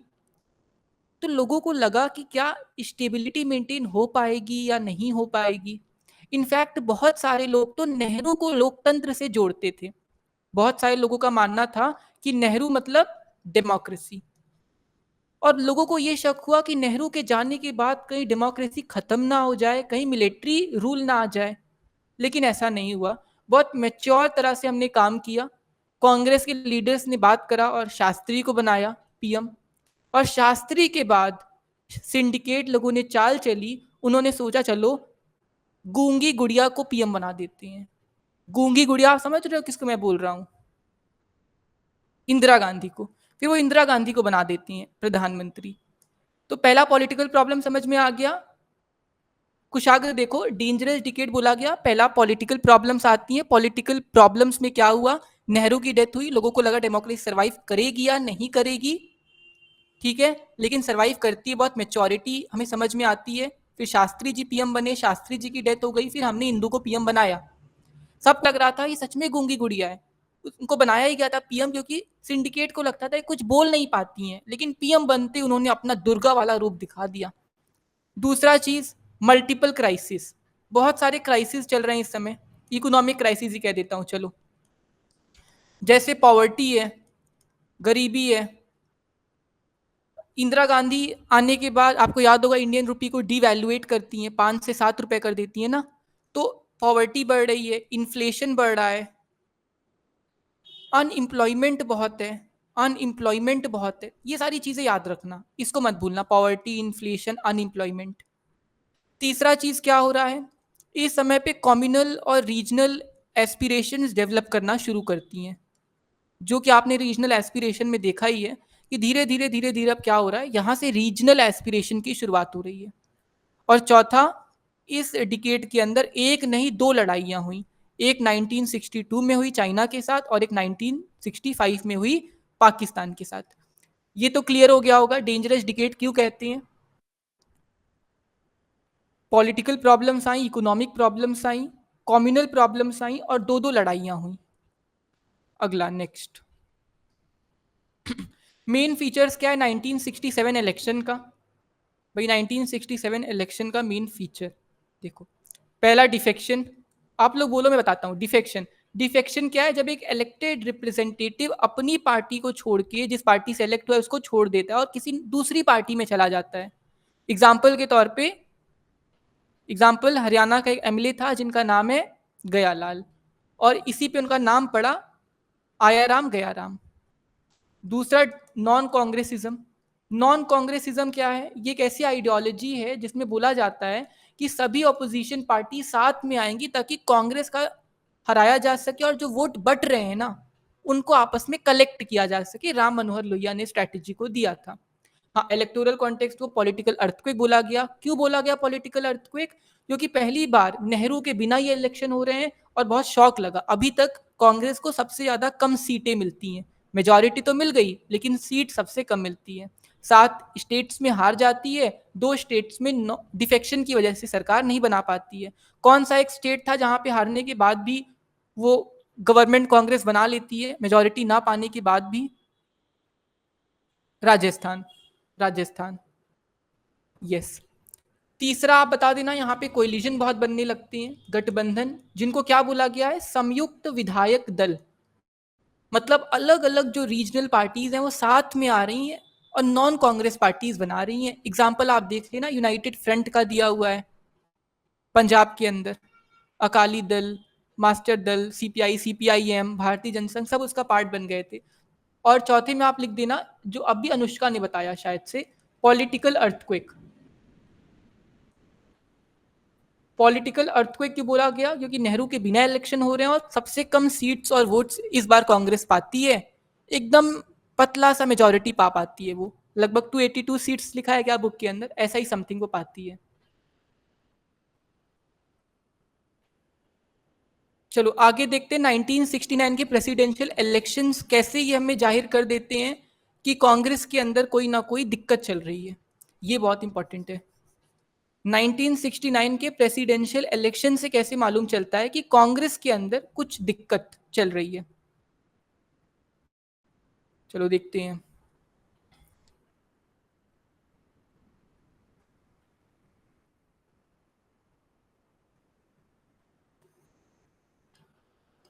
सबसे पहली बात, 1969 में कौन से प्रेसिडेंट की डेथ होती है? जाकिर हुसैन की। जाकिर हुसैन की डेथ हो गई, जाहिर सी बात है कि जो प्रेसिडेंट का सीट है वो खाली हो गया। अब चलो वापस इलेक्शन करवाना है, लेकिन खड़ा किसको करे? तो कांग्रेस पार्टी ने क्या सोचा, कांग्रेस के सिंडिकेट लोगों ने, कांग्रेस के सिंडिकेट लोगों ने किसको खड़ा कर दिया? एन संजीवा रेड्डी को। एन संजीवा रेड्डी जो कि लोकसभा स्पीकर भी थे और बहुत बड़े अपोनेंट भी थे इंदिरा गांधी के। सिंडिकेट कौन है? ये वो ओल्ड एक्सपीरियंस लीडर्स है कांग्रेस के, जिन्होंने इंदिरा गांधी और शास्त्री को पीएम बनाने के लिए काम किया था, लेकिन ये चाहते थे कि इंदिरा गांधी इन पे डिपेंड हो जाए, के कामराज वगैरह। इंदिरा गांधी किसको सपोर्ट करती है? इंदिरा गांधी बोलती है कि भाई हमको तो अपने मन से वोट करना है, और इंदिरा गांधी ने वीवी गिरी को सपोर्ट किया, जो कि उस समय पे क्या थे वीवी गिरी? वीवी गिरी उस टाइम पे वाइस प्रेसिडेंट थे। वाइस, हाँ, हमें अपने मन से वोट करना है, अपनी अंतरात्मा की आवाज देखो क्या बोल रही है, उनको वोट करो, वी एग्री। अब इसका रिजल्ट क्या आया? रिजल्ट ये आया कि इंदिरा गांधी ने जिन इंडिपेंडेंट कैंडिडेट को सपोर्ट किया था, वो इंडिपेंडेंट कैंडिडेट गिरी, जीत गए। और यहां से मालूम चल गया कि ऑफिशियली अब कांग्रेस पार्टी स्प्लिट कर गई है 1969 में। और कांग्रेस जब स्प्लिट करती है तो दो पार्ट में स्प्लिट करती है, एक कांग्रेस आर और कांग्रेस ओ। कांग्रेस आर का मतलब क्या है? कांग्रेस रिक्विजिशनिस्ट। इन्होंने एक तरह से सॉर्ट ऑफ रिक्वेस्ट करी थी कि हमें एक स्पेशल मीटिंग करनी चाहिए ऑल इंडिया कांग्रेस कमेटी की, और ये डिसाइड करना चाहिए कि ऑफिशियल कैंडिडेट कौन होगा। लेकिन इस मीटिंग को खारिज कर दिया गया था, इसीलिए इन्हें सीआर बोला गया, सीआर।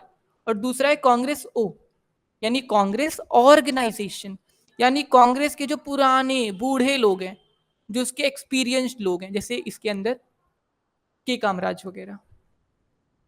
हो गया। अब नेक्स्ट है हमारा कि जो सिंडिकेट और इंदिरा गांधी के बीच में स्प्लिट होता है, इसका लॉन्ग टर्म इंपैक्ट क्या था? इसका इंपैक्ट क्या हुआ? इसका इंपैक्ट क्या होता है? ये क्वेश्चन तो मैंने लाइव क्लास वाले ग्रुप पे बताया है कई बार, अगर याद हो आप लोगों को। पहला इंपैक्ट हुआ कांग्रेस में स्प्लिट। हाँ, दिया करेक्ट। पॉलिटिक्स कैसी हो गई? पर्सनलाइज्ड हो गई। इसका मतलब क्या है? पहले जो एक म्यूचुअल रिस्पेक्ट थी वो खत्म हो गई, अब पर्सनल अटैक होने लगे लीडर्स के ऊपर। अब पर्सनल लीडर्स फेमस होने लगे, जैसे कि आपने देखा इंदिरा गांधी बहुत फेमस हो जाती हैं। तीसरा, यहां से सोशलिज्म की शुरुआत हो रही है। यस, सोशलिज्म का राइज हो रहा है। कैसे? इंदिरा गांधी प्रीवी पर्स को एबॉलिश करती हैं, बैंक्स और इंश्योरेंस को नेशनलाइज करती हैं, लैंड रिफॉर्म्स करती हैं, 10 पॉइंट प्रोग्राम लाती हैं, ये सब। फोर्थ, ओवरऑल देखा जाए तो पूरी तरह से कांग्रेस का डिक्लाइन होता है। यहां से पूरी तरह देखा जाए तो अब कांग्रेस का डिक्लाइन होता है। और कांग्रेस के डिक्लाइन के पीछे एक बहुत बड़ा हाथ इंदिरा गांधी का था, क्योंकि इंदिरा गांधी ने कांग्रेस को वापस से री इन्वेंट कर दिया था, वापस से रिस्टोर तो नहीं बोल सकते, री इन्वेंट बोल सकते हैं। आपके बुक में आखिरी टॉपिक दिया है ना, रेस्टोरेशन ऑफ कांग्रेस, वहां पे लिखा हुआ है कि इंदिरा गांधी ने कांग्रेस को वापस से जन्म नहीं दिया, बल्कि एक नई पार्टी बना दी। और उस नई पार्टी में क्या है कि वो नेहरू जी की तरह नहीं है, वहां पे ना कोई फैक्शन है, ना वहां पे अलग अलग आइडियोलॉजी है। उन्होंने री इन्वेंट कर दिया कांग्रेस को एक तरह से। तो ये तो समझ में आ गया, 4 मार्कर क्वेश्चन ही आएंगे, क्योंकि इसका वेटेज ही 4 मार्क्स का है। ये 4 पॉइंट्स आप लिख सकते हो। हाँ, वही पार्शियल रिवाइवल होता है, वो तो लिखा ही है एंड में। हाँ, आप सिर्फ इंदिरा की चल रही है, इंदिरा सबसे इंपॉर्टेंट लीडर है। इमरजेंसी पर आ जाते हैं, अगला चैप्टर है हमारा। 1975 में जो इमरजेंसी लगाई गई, उसके क्या क्या लेसन हमको देखने को मिलते हैं, क्या क्या सीख हमको मिली? पहला, इससे हमें डेमोक्रेसी की स्ट्रेंथ मालूम चली, क्योंकि जैसे इमरजेंसी को हटाया गया 1977 में, वापस से हमारे देश के अंदर डेमोक्रेसी आ गई। तो ये देखने को मिला कि भारत के अंदर लोकतंत्र को हटाना इतना आसान नहीं है। दूसरा चीज क्या है? दूसरी चीज, हमारे कॉन्स्टिट्यूशन में जो कुछ गड़बड़ियां थी वो भी हमको मालूम चली। जैसे हमने कुछ चेंजेस किए कॉन्स्टिट्यूशन में कि अब यूनियन कैबिनेट को लिख कर एडवाइस देना होगा, रिटन एडवाइस देनी होगी, तभी इमरजेंसी लग सकती है। हमने ये भी चेंज किया कि अब इंटरनल डिस्टर्बेंस के मैटर पे इमरजेंसी नहीं लगाई जा सकती जब तक आर्म्ड रेबिलियन ना हो, जब तक कोई लड़ाई ना हो, वायलेंस ना हो असल में। तीसरा, हमें सिविल राइट्स की इंपॉर्टेंस समझ में आती है, सिविल लाइबर्टीज कितना जरूरी है। आप इमेजिन करो एक ऐसी सिचुएशन कि आपके घर में आपके दादाजी को गिरफ्तार कर ले रहे हैं, और आप अपने दादा को, अपने पापा को आप छुड़ा भी नहीं सकते हो, क्योंकि कोर्ट्स आपकी मदद नहीं कर रहे हैं। तो ये भी हमको मालूम चल रहा है कि सिविल लाइबर्टीज कितनी जरूरी होती हैं। जुडिशरी को एक इंपॉर्टेंट रोल प्ले करना चाहिए था इमरजेंसी के दौरान, जो उन्होंने किया नहीं। अगला ये भी आपको देखने को मिल रहा है कि इस समय पावर को अब्यूज किया गया। इंदिरा गांधी ने इमरजेंसी को लगवाया, किसके जरिए लगवाया? पुलिस के जरिए, आर्मी के जरिए, एडमिनिस्ट्रेटिव इंस्टीट्यूशंस के जरिए। तो ये भी सवाल उठता है, क्या पुलिस को गलत डिसीजन भी मानने चाहिए क्या? या कोई अनडेमोक्रेटिक अगर फैसला आता है तो क्या पुलिस को उसको एक्सेप्ट करना चाहिए क्या? ये सारी चीज़ें हमको मालूम चलती हैं इमरजेंसी से। अनुष्का बहुत सही बोल रही हैं कि जो गवर्नमेंट अनडेमोक्रेटिक होती है उन्हें लोग पनिश करते हैं, ये हमको मालूम चलता है अगले इलेक्शन के अंदर। हो गया बस, ये याद रखना है। ये भी चैप्टर का वेटेज 4 मार्क्स ही है। तो देखो 1 2 3 4 4 पॉइंट्स हैं यहाँ पे। अगला क्वेश्चन, ये इंपॉर्टेंट है, कॉन्सिक्वेंस क्या था इमरजेंसी का, what were the consequences of emergency. इसको तो यही समझेंगे हम।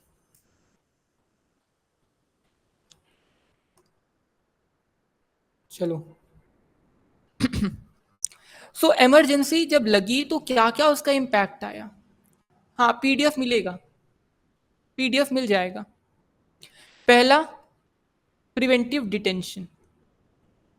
प्रिवेंटिव डिटेंशन ये क्या होता है, मतलब मुझे शक है कि जागृति ने कुछ किया है, मुझे दिया पे शक है उसने कुछ किया है, लेकिन मुझे नहीं पता क्या उसने सच में किया है क्या। तो मैं अनुज्ञा, दिया और जागृति दोनों को गिरफ्तार कर लूंगा सिर्फ शक में।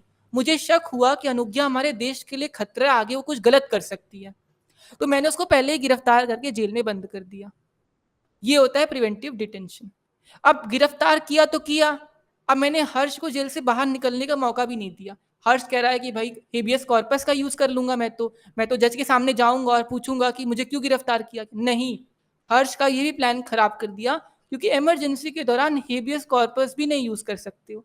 मतलब आपको बंद कर देंगे और आपको क्यों बंद किया ये भी नहीं बताएंगे, आपको जेल में डाल देंगे और क्यों डाला ये भी नहीं बताएंगे। ये तो वैसा हो गया ना जैसे कि रॉलेट एक्ट आया था, याद होगा आपको, हिस्ट्री के अंदर पढ़ते हो रॉलेट एक्ट। गिरफ्तार कर लेंगे और बताएंगे भी नहीं क्यों गिरफ्तार किया, 1990 में, 1919 में वही हुआ कि हेबियस कॉर्पस भी नहीं दिया गया। तीसरा, प्रेस सेंसरशिप, यानी न्यूज़पेपर्स पे काफी पाबंदियां लगाई गई। इसका मतलब क्या है कि न्यूज़पेपर वाले को बोल दिया गया कि आपको कुछ भी छापना हो तो पहले हमसे अनुमति लो, आप अपने मर्जी से कुछ भी छाप नहीं सकते हो। अगर किसी को लिखना है कि इंदिरा गांधी गलत कर रही है, लोकतंत्र की हत्यारी है, कोई नहीं लिख सकता इसको। मतलब ये तो जनता की आवाज का गला घोटा जा रहा है। फ्रीडम ऑफ स्पीच तो चली गई ना, फंडामेंटल राइट्स क्या हो गई, फंडामेंटल राइट सस्पेंड हो गई, फंडामेंटल राइट सस्पेंड हो गई। ये तो इजी है एकदम। अगला पॉइंट जो भी अभी कोई बता रहा था, हाँ आरएसएस वगैरह, जो भी रिलीजियस ऑर्गेनाइजेशन थी जैसे आरएसएस, जमात इस्लामी, उनको बैन कर दिया गया, बोला गया नफरत फैलाती है।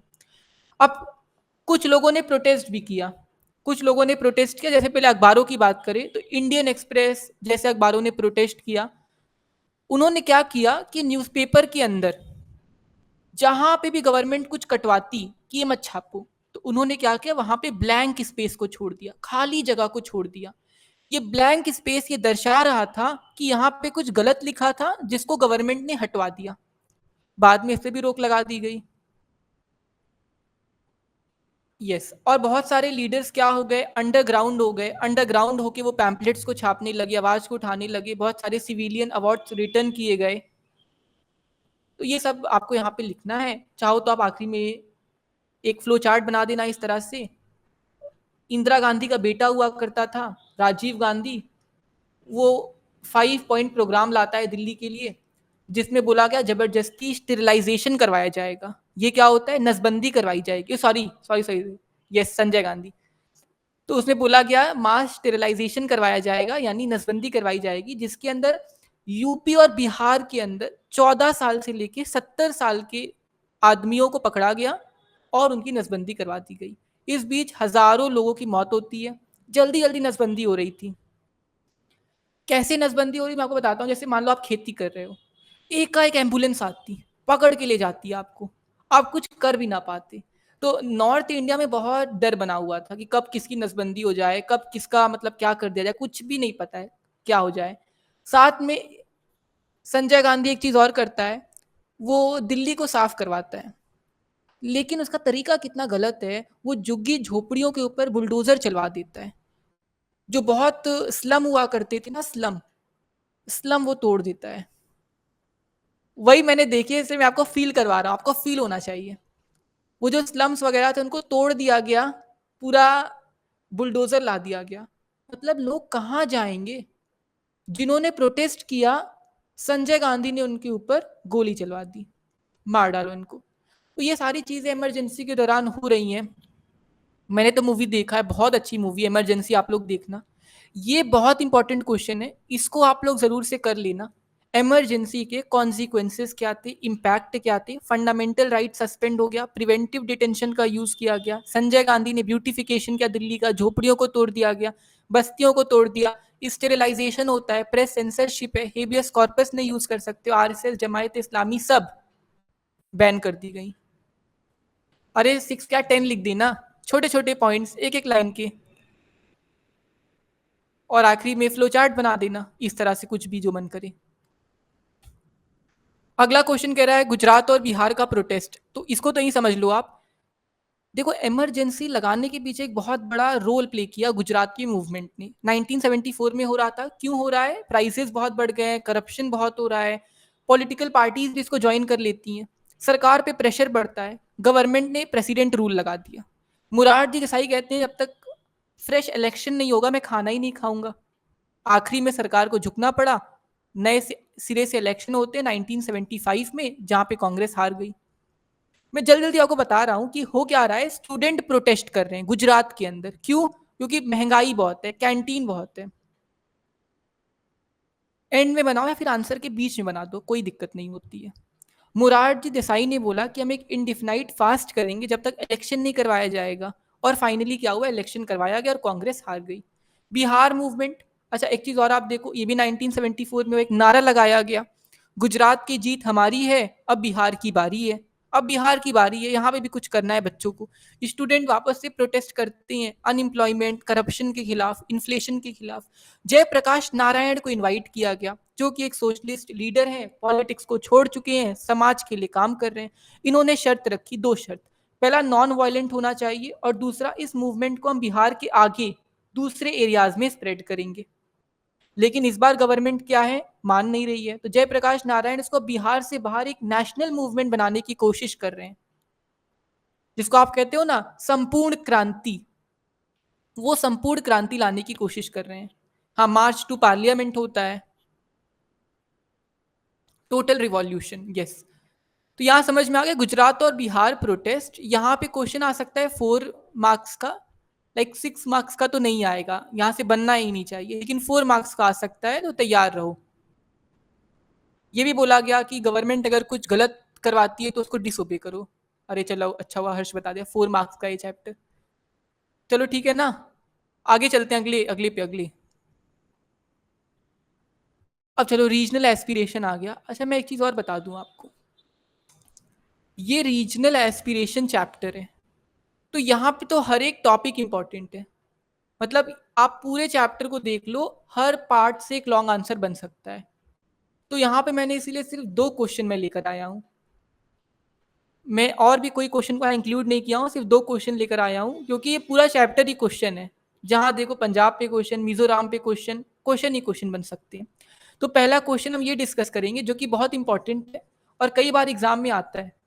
क्या कह रहा है कि India has often dealt with regional issues through democratic methods instead of force, यानी भारत ने रीजनल इश्यूज के साथ डील किया है, हमने फोर्स का इस्तेमाल कभी नहीं किया, बल्कि हम डेमोक्रेटिक मेथड्स का यूज करते हैं। क्या आप एग्री करते हो कि रीजनल इशू हमारे लिए खतरा नहीं है, बल्कि ये लोकतंत्र का पार्ट है? क्या आप एग्री करते हो?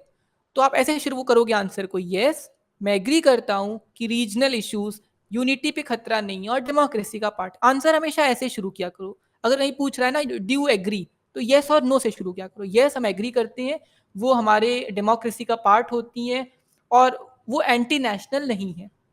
अब क्यों नहीं है वो भी आप देख लो, क्यों हम ऐसा कहते हैं। क्योंकि हमने जो कॉन्स्टिट्यूशन बनाया है, उस कॉन्स्टिट्यूशन के अंदर हमने बोला है कि सभी रीजन्स को इक्वालिटी दी जाएगी। जैसे हर्ष कंप्लीट होगी क्लास हम बंद कर देंगे इसको, शायद आधे घंटे की और है।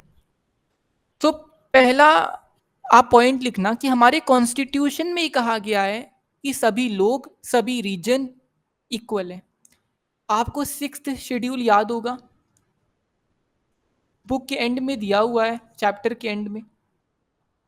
जिस शेड्यूल के अंदर बोला गया है कि नॉर्थ ईस्ट के अंदर हम ट्राइबल लोगों को प्रोटेक्ट करेंगे, ऐसा ना हो ना कि कल हर्ष जाए और अपना एक महल बना ले ट्राइबल एरियाज में, तो कुछ रोकने के लिए भी होना चाहिए हमारे लिए।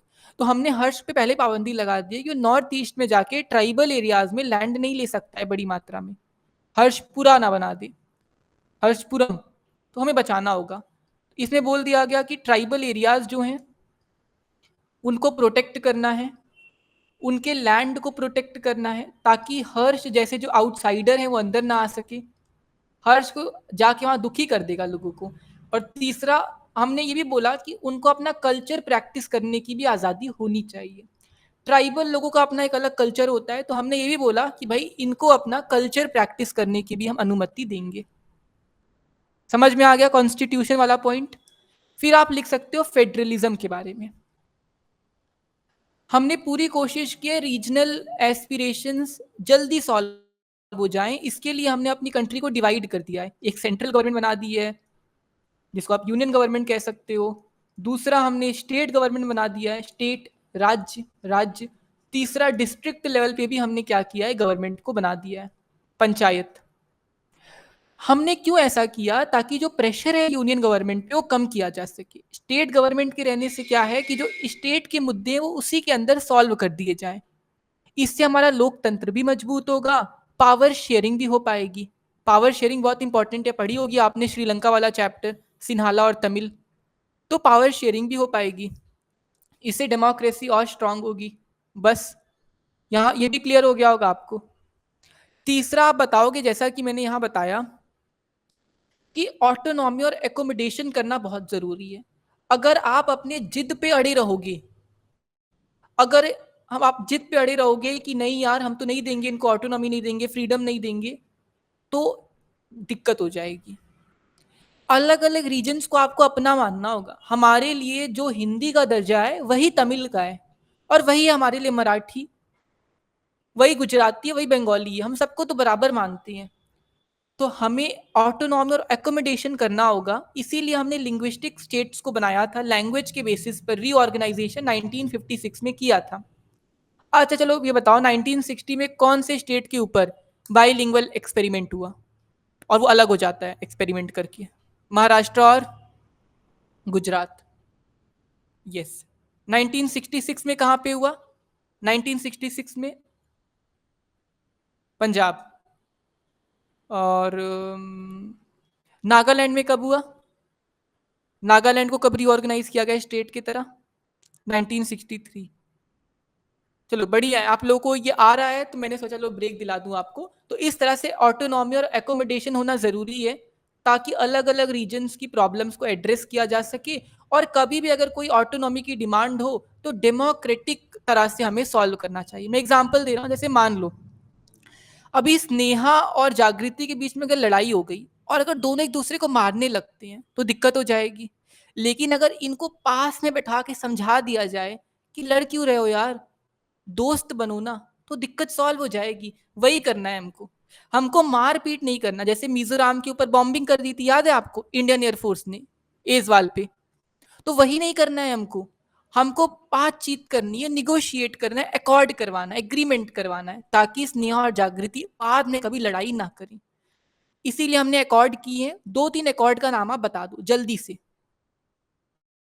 जो इंडिया में किए गए और जो बुक के अंदर है आपके। बुक के अंदर ये Punjab accord, Assam accord, Longowal accord, वो तो सिमी हो गया। फिर लाल डेंगा मिजोरम में हुआ है। हाँ, तो ये सारे अकॉर्ड हमने किए। देखो मिजोरम में सिचुएशन बहुत खराब हो गई थी, आपको याद होगा, मिजोरम तो यही चाह रहा था कि इंडिया से बाहर हो जाए। लेकिन जब इतनी बुरी कंडीशन के अंदर भी अकॉर्ड करके शांति लाई जा सकती, तो शांति का इस्तेमाल करो ना, बॉम्बिंग नहीं करना चाहिए। समझ में आ गया होगा आपको। मीजो हिल में मूवमेंट हुआ था, यस। हाँ, तो अगर आप अकॉर्ड का साथ लोगे तो कॉन्फ्लिक्ट जल्दी से सॉल्व हो जाएंगे। जैसे एग्जाम्पल में आप आंध्र प्रदेश का एग्जाम्पल दे सकते हो, श्रीरामुल्लू वहां पे प्रोटेस्ट कर रहे थे, अगर आपने शांति से काम लिया होता तो बेचारे मरते भी ना, वो बच भी जाते। तो नेशनल इंटीग्रेशन हमें करना होगा। हिंदी बोलो, मराठी बोलो, तमिल बोलो, तेलुगु बोलो, सब एक हो, ऐसा मान के चलो। भारत तो अनेकता से भरा हुआ है ना, अगर आप अनेकता को खतरे में देखोगे तब दिक्कत हो जाएगी। अनेकता में एकता। किसने इस टर्म को दिया है, यूनिटी इन डाइवर्सिटी? किसने इस टर्म को फेस किया है? अनेकता में एकता, यूनिटी इन डाइवर्सिटी, नेहरू ने, जवाहरलाल नेहरू ने। सो डाइवर्सिटी को सेलिब्रेट करना चाहिए। हमारी क्लास के अंदर कितने बच्चे हैं राजस्थान से, गुजरात से, महाराष्ट्र से, क्या हमारे लोग खतरा है? नहीं, वो तो हमारे कल्चर को और रिच करते हैं। मराठी हमें और अच्छा सिखाती है, तमिल हमारी पुरानी से पुरानी भाषा है, कितना अच्छा लगता है सुन के, एमपी से हैं बच्चे। तो ये जो डाइवर्सिटी है हमारे लिए नहीं है खतरा। पंजाब हमारा अपना है, यूपी अपना है, हरियाणा अपना है। तो डाइवर्सिटी को सेलिब्रेट करो, ना कि कॉम्प्रोमाइज करो। Every Indian is my brother and sister. Bharat माता के 28 बेटे हैं, उनकी इज्जत करो, कोई अलग नहीं है। समझ में आ गया? I love my country. चलो, तो अपने अपने स्टेट्स के बार ओपी कर दो। कौन कौन से स्टेट से हो आप लोग? मैं तो भाई यूपी से हूँ, पता ही है सबको। एमपी, ओपी, देखो एमपी, हरियाणा, पंजाब, बंगाल, कश्मीर, त्रिपुरा। देखो अब त्रिपुरा से, असम से, झारखंड, मध्य प्रदेश, बिहार, कितने सारे बच्चे ऑल ओवर इंडिया से हैं, राजस्थान से हैं। तो यही तो है डाइवर्सिटी। डाइवर्सिटी में हमको यूनिटी को खोजना है। बस आप लिख देना आंसर के आखिरी में, unity in diversity by Jawaharlal Nehru. हो गया आपका काम, फेल हो जाओगे सब लिख दोगे तो। चलो आगे। 1980s में जो रीजनल इश्यूज हैं वो बहुत तेजी से बढ़ते हैं, लेकिन हमें क्या लेसन सीखने को मिला? पहला लेसन तो ये सीखने को मिला कि रीजनल एस्पिरेशन नेचुरल होती है, हर एक देश के अंदर होगी। इनफैक्ट श्रीलंका इतना छोटा सा है, दिखता भी नहीं है मैप पे, उसके अंदर भी तमिल और सिन्हाला लोग लड़ने लगे। ऐसा नहीं होना चाहिए। तो इंडिया तो इतना बड़ा देश है, इतनी बड़ी डेमोक्रेसी है, यहाँ तो आए दिन कुछ ना कुछ दिक्कत आएगी। जहाँ पे चार बर्तन होते हैं वहां पे आवाज आती है, तो जहाँ पे चार तरह के लोग रहेंगे वहां भी तो आवाज आएगी, वहां भी तो लड़ाई झगड़ा रहेगा। जैसे अभी तमिल वाले लड़ रहे हैं, हिंदी में क्यों नाम रख दिया, रेलवे स्टेशन पे हिंदी क्यों है? क्यों लड़ रहे हो भाई? कभी प्रयागराज आओ, यहाँ महाकुंभ हुआ, हर बोर्ड के ऊपर, हर बोर्ड के ऊपर तमिल, बंगाली, ओडिया, मराठी सब भाषाओं में नाम लिखा। महाकुंभ अगर आप आए हो तो आपने देखा होगा, साइन बोर्ड्स पे हर एक लैंग्वेज का प्रयोग किया गया। तो हम सब तो एक है ना। क्यों ये फिर मराठी लड़ाई कर रहे हो, क्यों ये तमिल की लड़ाई करो? लैंग्वेज बैरियर नहीं बनना चाहिए। लैंग्वेज तो हमको मजबूत करता है, यूनिटी देता है। दूसरा, कभी भी अगर लड़ाई हो भी जाए तो डेमोक्रेटिक निगोसिएशन करो, बातचीत करो। अब ऐसा ना हो कि मारपीट करने लगो, मारपीट से काम नहीं बनेगा। हमें फोर्स का इस्तेमाल नहीं करना। जैसे मिजोरम में हमने गलती की बॉम्बिंग करके, हमें अकॉर्ड करना चाहिए जैसे कि राजीव गांधी ने किया। फिर पावर शेयरिंग बहुत जरूरी होती है। अगर मैं कोशिश करूं कि सारी पावर मेरे ही हाथ में हो तो दिक्कत हो जाएगी। अगर मैं सोचूं कि टेलीग्राम ग्रुप पे ओनर भी मैं हूं, एडमिन भी मैं हूं, और हर तरह की पोस्ट मेरे पास है, तो दिक्कत होगी। हमें बांटना पड़ेगा पावर को। समझ रहे हो ना आप लोग? पावर को बांटना होगा। जैसे एग्जाम्पल लो, स्कूल है, स्कूल में टीचर भी वही है, प्रिंसिपल भी वही है, काम करने वाली बाई भी वही है, सब एक ही आदमी है, तो क्या काम हो पाएगा? नहीं हो पाएगा ना। हमें अलग अलग लोगों के लिए अलग अलग रोल्स को बनाया है हमने, तो हर इंसान को अपना रोल करना चाहिए। तो पावर शेयरिंग बहुत जरूरी है। स्टेट लेवल पे हमने पार्टीज को बनाया है, उनको अपने आप को दिखाने का मौका मिलना चाहिए। और अगर स्टेट लेवल की पार्टी सेंट्रल लेवल पे गठबंधन बनाएंगी तो हमारा जो भी है कंट्री वो और स्ट्रांग होगा। समझ में आ गया? देखो, अगर मैं किसी पर ध्यान नहीं दूंगा ना तो उसको कैसे लगेगा? एलियनेटेड लगेगा, उसको इनजस्टिस फील होगा। तो वही समझ लो कि जैसे अगर हम किसी रीजन पर ध्यान ना दें, अगर हम मान लो त्रिपुरा पर ध्यान ना दें तो त्रिपुरा पर दिक्कत हो जाएगी। त्रिपुरा को लगेगा ये लोग हमको अपना मानते ही नहीं है। जैसे श्रीलंका में तमिल्स को लग रहा था, क्लास 10th में आपने पढ़ा होगा। तो हमको किसी भी रीजन को इग्नोर नहीं करना है, सब रीजन अपने हैं, हमारे हैं। जितने बच्चे यहाँ पढ़ रहे हैं सबको मैं देख रहा हूँ, किसी को इग्नोर नहीं कर रहा हूँ। समझ लो मैं बहुत डेमोक्रेटिक इंसान हूँ। चलो आगे देखते हैं। कोई रीजनल इम्बैलेंस होगा तो उस पर ध्यान दो। जैसे कि झारखंड, छत्तीसगढ़, इनको हमने क्यों अलग किया था बताओ? झारखंड छत्तीसगढ़ को बनाने के पीछे क्या कारण था? यहाँ पे इकोनॉमिक डेवलपमेंट नहीं हो पा रहा था। यस, इम्बैलेंस था डेवलपमेंट के अंदर। लैंग्वेज पे नहीं बनाया जागृति। झारखंड छत्तीसगढ़ को बनाया क्योंकि बैकवर्ड बहुत थे, तो इनको आगे लाने के लिए, यहाँ डेवलपमेंट करने के लिए हमने इनको बनाया। रीजनल डिस्पैरिटी हमको खत्म करनी है। जैसे कि एग्जाम्पल के तौर पे एक टीचर का काम होता है उन बच्चों पर ध्यान देना जो थोड़ा सा कमजोर है। अब जो बच्चे पहले से टॉप करें उनको मैं और क्या करूंगा टॉप करा के, आप तो पहले से ही टॉप करो। तो जिनको नहीं समझ आ रहा है उनको दोबारा समझाओ। वैसे अगर दिल्ली डेवलप है तो उसको और डेवलप करो, अच्छी बात है, लेकिन बिहार को इग्नोर मत करो, बिहार पे भी ध्यान दो। क्योंकि अगर किसी रीजन को इग्नोर्ड महसूस होगा तो वहां दंगे होंगे, लड़ाइयां होंगी और फिर वायलेंस होगा। चलो आगे बढ़ते हैं। अब हमारे 2 क्वेश्चन बचे हुए हैं। लास्ट चैप्टर है हमारा, recent developments in Indian politics. 2 question ऐसे हैं जो इस चैप्टर से हर साल आते हैं, हर साल। एक क्वेश्चन ये आता है कि 5 डेवलपमेंट्स क्या हुई 1980s के बाद में। दूसरा क्वेश्चन आता है कि 4 चीजें क्या क्या हैं जिसपे सभी लोगों ने एग्री किया। तो लाइव क्लास वालों को तो मैंने बोला है इसको अच्छे से रट लो। चलो देखते हैं किसने किसने याद किया है। अरे दिया इस बार ही आएगा वापस से, इस बार वापस आएगा, चिंता ना करो। चलो, पहली डेवलपमेंट क्या हुई 1980s में? पहली डेवलपमेंट, कांग्रेस सिस्टम एंड कर गया। कांग्रेस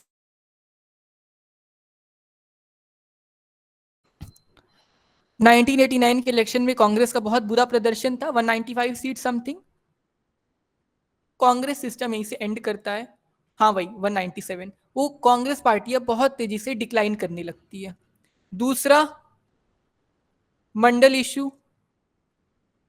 मंडल इशू क्या है? एक मंडल कमीशन बनाई गई थी जिसका काम था ये बताना कि ओबीसी लोग इतने बैकवर्ड क्यों हैं और रिकमेंड करना कि कैसे इनको आगे लाया जा सके। तो इस मंडल कमीशन ने बोला कि भाई रिजर्वेशन दे दो ओबीसी लोगों को।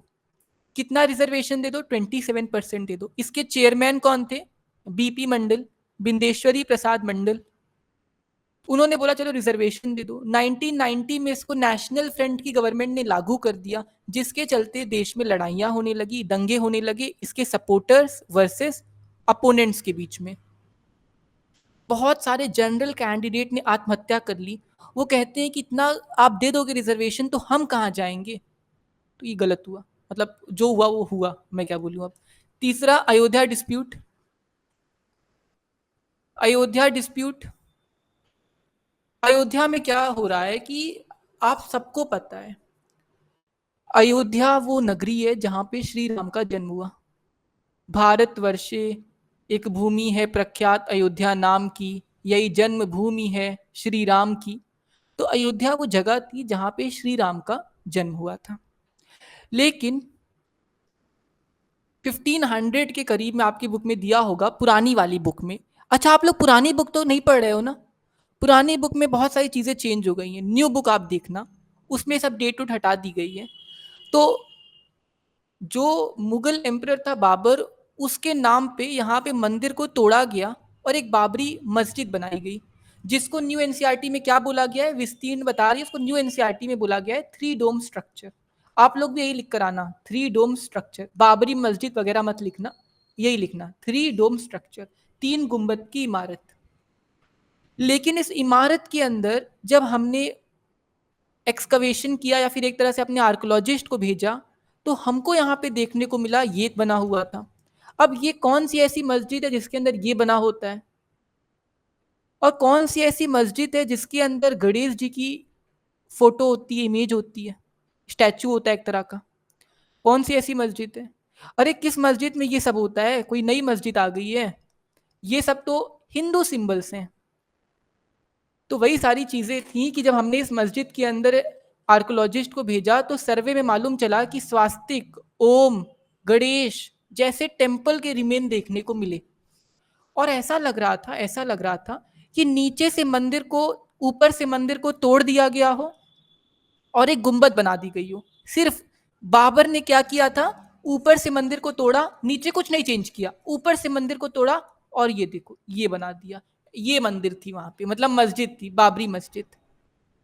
अरे ये सब नहीं लिखना है, मैं आपको एक्सप्लेन कर रहा था कि समझ में आ जाए। आपकी बुक में यही सारी चीजें लिखी है, लेकिन वो हमें सेकुलर बुक है तो काफी सेकुलर वे में बता रहा है। अपनी बुक में लिखा है कि वहां पे हिंदू रिमेन्स हमको मिले हैं, तो मैंने डिटेल में बता दिया कौन से हिंदू रिमेन्स मिले हैं, बस ताकि आपको समझ में आ जाए। फिर ये 3 डोम स्ट्रक्चर क्यों है? क्योंकि नीचे वाला पार्ट सेम है मंदिर का, ऊपर वाले पार्ट को तोड़ के यहाँ पे डोम बना दिया गया है, बस। हम लोग सेकुलर ही हैं बिल्कुल, आप लोग जानते हो। अयोध्या डिस्प्यूट समझ में आ गया, तो बाद में सुप्रीम कोर्ट ने यहाँ बोला कि यहाँ मंदिर है और मंदिर ही बनेगी। और यहाँ पे 1992 में कार सेवकों ने तोड़ा था। देखो यहाँ बात सेकुलरिज्म की नहीं होती है ना, धर्म को हमेशा सेकुलरिज्म से मत जोड़ा करो, ये बहुत गलत चीज है। अगर मान लो मैं अनुज्ञा का घर तोड़ दूं और अपना घर बना लूं, और 100 साल बाद मैं बोलूं मेरा ही घर था, तो क्या वो मेरा घर हो गया क्या? अनुज्ञा के घर को तोड़ के मैं अपना घर बना लूं और 100 साल बाद बोलूं मेरा घर था, वो तो हमेशा से मेरा घर था, 100 साल से नहीं हुआ ना मेरा घर। पहले वहां मंदिर थी, मंदिर को 500 साल पहले तोड़ा गया था, तो अब वो मस्जिद तो बन नहीं जाएगी, वहां पे गलत किया गया तो हमने सही करा उसको। ये कोई वो बात नहीं है कि यहाँ पे क्यों कोई सेकुलरिज्म, सेकुलरिज्म हर जगह बीच में नहीं लाना चाहिए ना।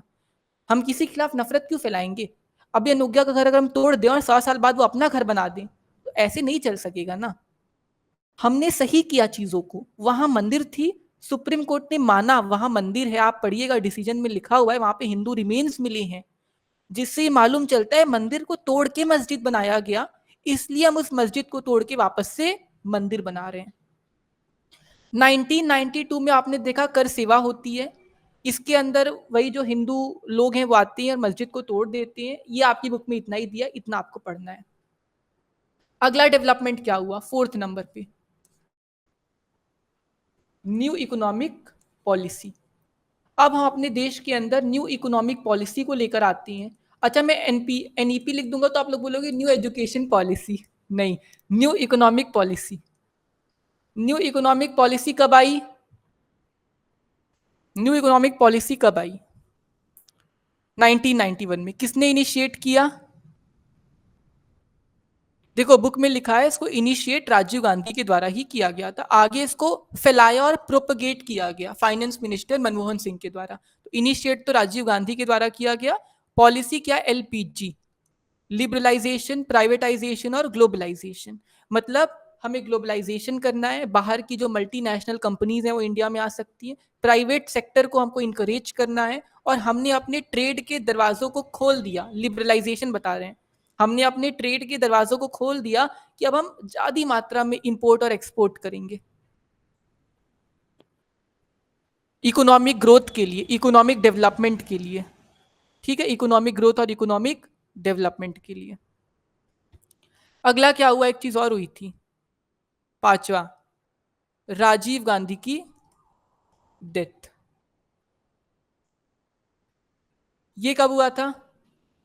हाँ, लिट्टे ने उनको मारा था, liberation tigers of Tamil Eelam ने उनको मारा था, माला पहना दिया था ऐसे। एक श्रीलंकन तमिल था, 1990 में डेथ हो गई राजीव गांधी की, सुसाइड बॉम्बर था। अगले पीएम कौन बनते हैं? कांग्रेस के एक अगले पीएम बनते हैं नरसिम्हा राव। यस, नरसिम्हा राव। देखो एक अगर क्वेश्चन आ जाए, ये वाला क्वेश्चन बहुत एक्सपेक्टेड है कि आ सकता है, तो ये याद रखना कि यहाँ पे एक फ्लो चार्ट बना दो।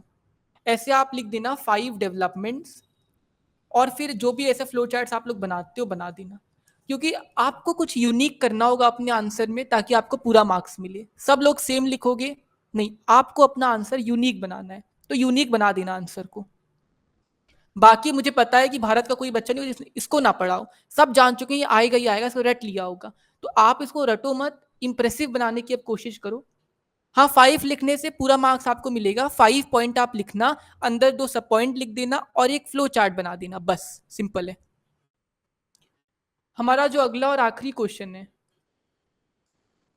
वो क्या है? Despite different opinion certain common principles. 3 बोले तो 3 लिखो भाई, जितना बोला है उतना ही करना है हमको, मैं बता रहा हूँ एक जनरल सी बात। 5 है तो 5 लिख देना, 3 पूछ रहा है 3 लिख देना। अगला क्वेश्चन क्या है? डिफरेंट ओपिनियंस थे देश के अंदर, लेकिन कुछ चीजों पे सभी पार्टीज ने एग्री किया है।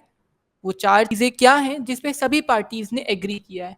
ये भी बहुत इंपॉर्टेंट है, ये भी बहुत जरूरी है।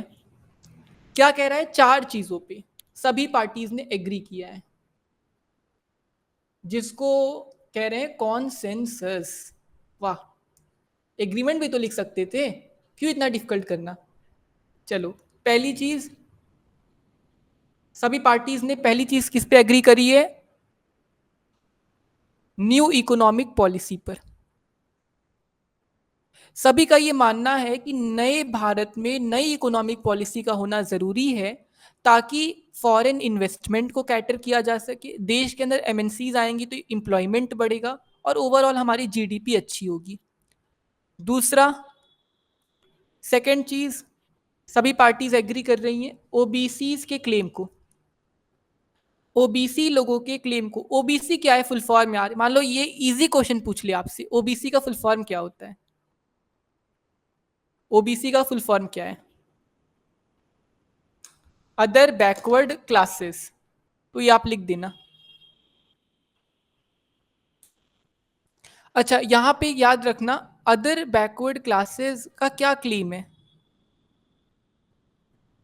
सभी पार्टीज ने एग्री किया कि इनको रिजर्वेशन देना चाहिए। रिजर्वेशन क्यों देना चाहिए? क्योंकि एजुकेशन के अंदर ये काफी पीछे हैं और जॉब्स के अंदर ये काफी पीछे हैं, गवर्नमेंट जॉब्स के अंदर। मतलब बोला गया कि ओबीसी लोग एजुकेशन के अंदर और गवर्नमेंट जॉब्स वगैरह के अंदर काफ़ी पीछे हैं, तो इनको रिजर्वेशन देना ज़रूरी है ताकि ओबीसी की सिचुएशन अच्छी हो सके। ये डिसीजन तो तुरंत 1990 में लागू कर दिया गया। तीसरी चीज़ क्या हो रही है? स्टेट पार्टीज को भी यहाँ पे इम्पोर्टेंस दी जा रही है। हमारे देश के अंदर 1990s के बाद से, जब से कोलिशन पॉलिटिक्स की शुरुआत होती है, गठबंधन पॉलिटिक्स की शुरुआत होती है, उसके बाद से स्टेट लेवल पार्टीज की अहमियत बढ़ गई। क्यों? क्योंकि जब भी हंग पार्लियामेंट क्रिएट होती, हंग पार्लियामेंट मतलब एक ऐसी पार्लियामेंट जहां किसी भी पार्टी को मेजॉरिटी नहीं मिल रही हो, तो वहां पे दो या दो से ज्यादा पार्टीज आपस में गठबंधन बनाया करती थी। वो वाला डायलॉग आपको याद होगा, दिल मिले या ना मिले हाथ मिलना चाहिए। तो ये लोग स्टेट पार्टीज के साथ कोलिशन करते, गठबंधन बनाते, ताकि ये लोग मेजॉरिटी पा सके। और स्टेट लेवल पार्टीज की भी अहमियत क्या है, बढ़ने लगती है। इससे हमारा फेडरलिज्म स्ट्रांग होता है, ये भी आप लिख सकते हो। चौथी चीज क्या हो रही है? डी, इस समय पे प्रैग्मेटिक प्रैग्मेटिक पॉलिटिक्स की शुरुआत हो रही है। प्रैग्मेटिक क्या है? प्रैग्मेटिक का मतलब समझो प्रैक्टिकल। कहते ना, जमीनी स्तर पे हमें काम करना होगा, अपने आइडियोलॉजिकल पोजीशन से हट के, अपने विचारधारा में सीमित रहने के बजाय जमीनी स्तर पे प्रैक्टिकल काम करो ताकि लोगों को हेल्प हो सके। दो एग्जाम्पल आप इसका दो, दो एग्जाम्पल। एक एग्जाम्पल एनडीए के अंदर आपको दिखेगा, बीजेपी हिंदुत्व को फॉलो कर रही है और दूसरी पार्टीज नहीं भी कर रही हैं, फिर भी साथ है। दूसरा एग्जाम्पल आपको बहुजन समाज पार्टी का देखने को मिलेगा। अब बहुजन समाज पार्टी में भी प्रैग्मेटिक पॉलिटिक्स होती है, कांशीराम के लीडरशिप में बनाई गई। यहाँ पे भी वही बोला जाता है कि जो भी बहुजन लोग हैं, बहुजन कौन होते हैं? जो माइनॉरिटी हैं, अब वो दलित हो, रिलीजियस मेजॉरिटी माइनॉरिटी हो, मुस्लिम्स हो, एससी एसटी हो, ओबीसीज हो, उनको सपोर्ट करना है। और बसपा ने काम भी किया है बहुत इन बहुजन लोगों के लिए, इसीलिए हम कह रहे हैं उसने भी प्रैग्मेटिक पॉलिटिक्स पर ध्यान दिया। तो अगर ये क्वेश्चन आता है तो आप लिख दोगे, देखो हमने कहा कि जो बहुजन समाज पार्टी है वो कांशीराम ने बनाई, तो इस पार्टी का मेन मोटिव क्या है? बहुजन लोगों को सपोर्ट करना, जो एससी एसटी पिछड़ा वर्ग है, मुस्लिम्स हैं, दलित हैं, उनको सपोर्ट करना। तो इसने भी काफी कुछ काम किया। यूपी के अंदर इसको जब जीत मिलती है 1980s के लगभग, तो ये काफी काम करती है यूपी के अंदर। हाँ, अनुज्ञा यूपी, पंजाब, हरियाणा, तीन ये आपकी बुक में दिए हुए हैं। इन तीन जगहों पे यूपी में तो बहुत सपोर्ट इसको मिला दलित वोटर से। अखिलेश की पार्टी अलग है, हर्ष, उसका नाम है समाजवादी पार्टी। तो यहाँ पे क्लियर हो गया 4 चीजें जिसमें सब लोग एग्री कर रहे हैं। वो क्या क्या है? न्यू इकोनॉमिक पॉलिसी, सभी एग्री करते हैं। ओबीसी को रिजर्वेशन दो। तीसरा, स्टेट लेवल पार्टीज बहुत इंपॉर्टेंट होती है, फेडरलिज्म को स्ट्रांग करती हैं। और चौथा, प्रैग्मेटिक पॉलिटिक्स करने चाहिए, प्रैक्टिकल लेवल पे काम करो, जमीनी स्तर पे रियल लाइफ प्रॉब्लम्स को सॉल्व करो, जैसे एनडीए में हो रहा है और मायावती की बहुजन समाज पार्टी में हो रहा है। अरे मायावती उस समय इसकी हेड हैं बहुजन समाज पार्टी की। तो सभी क्वेश्चंस हमारे हो गए। सीयूटी के बैचेस हमारे लॉन्च हो गए हैं। 5 अप्रैल से बैचेस चालू हो जाएंगे। भर भर के लाइव क्लासेस, भर भर के एमसीक्यूज आपको देखने को मिलेंगे। पूरा सिलेबस हम स्क्रैच से करा रहे हैं। प्रीमियम ग्रुप्स आपको देखने को मिलेंगे जहां पर सारे बच्चे एडुकेटर्स आपसे कनेक्टेड रहेंगे। 24/7 आपको कोई भी प्रॉब्लम हो आप हमसे कनेक्ट कर पाएंगे। अगर आप इन बैचेस में एनरोल करते हैं तो सीयूटी में आपको टॉपर बनने से कोई भी नहीं रोक पाएगा। आप अपने ड्रीम कॉलेज में जाएंगे। बस मुझे आपसे एक कमिटमेंट चाहिए होगा कि आप रेगुलरली क्लास ज्वाइन करेंगे और पूरी मेहनत के साथ क्लास को अटेंड करेंगे। बस इतना आपको करना है, बाकी हम संभाल लेंगे। अर्ली बर्ड ऑफर कभी भी एंड हो जाएगा। डिस्क्रिप्शन में लिंक है, इनरोल कर लीजिए। सारे सब्जेक्ट्स के बैचेस आपको मिल जाएंगे। इंग्लिश जीटी का भी मिल जाएगा। मैं मिलता हूं आपसे लाइव क्लासेस में।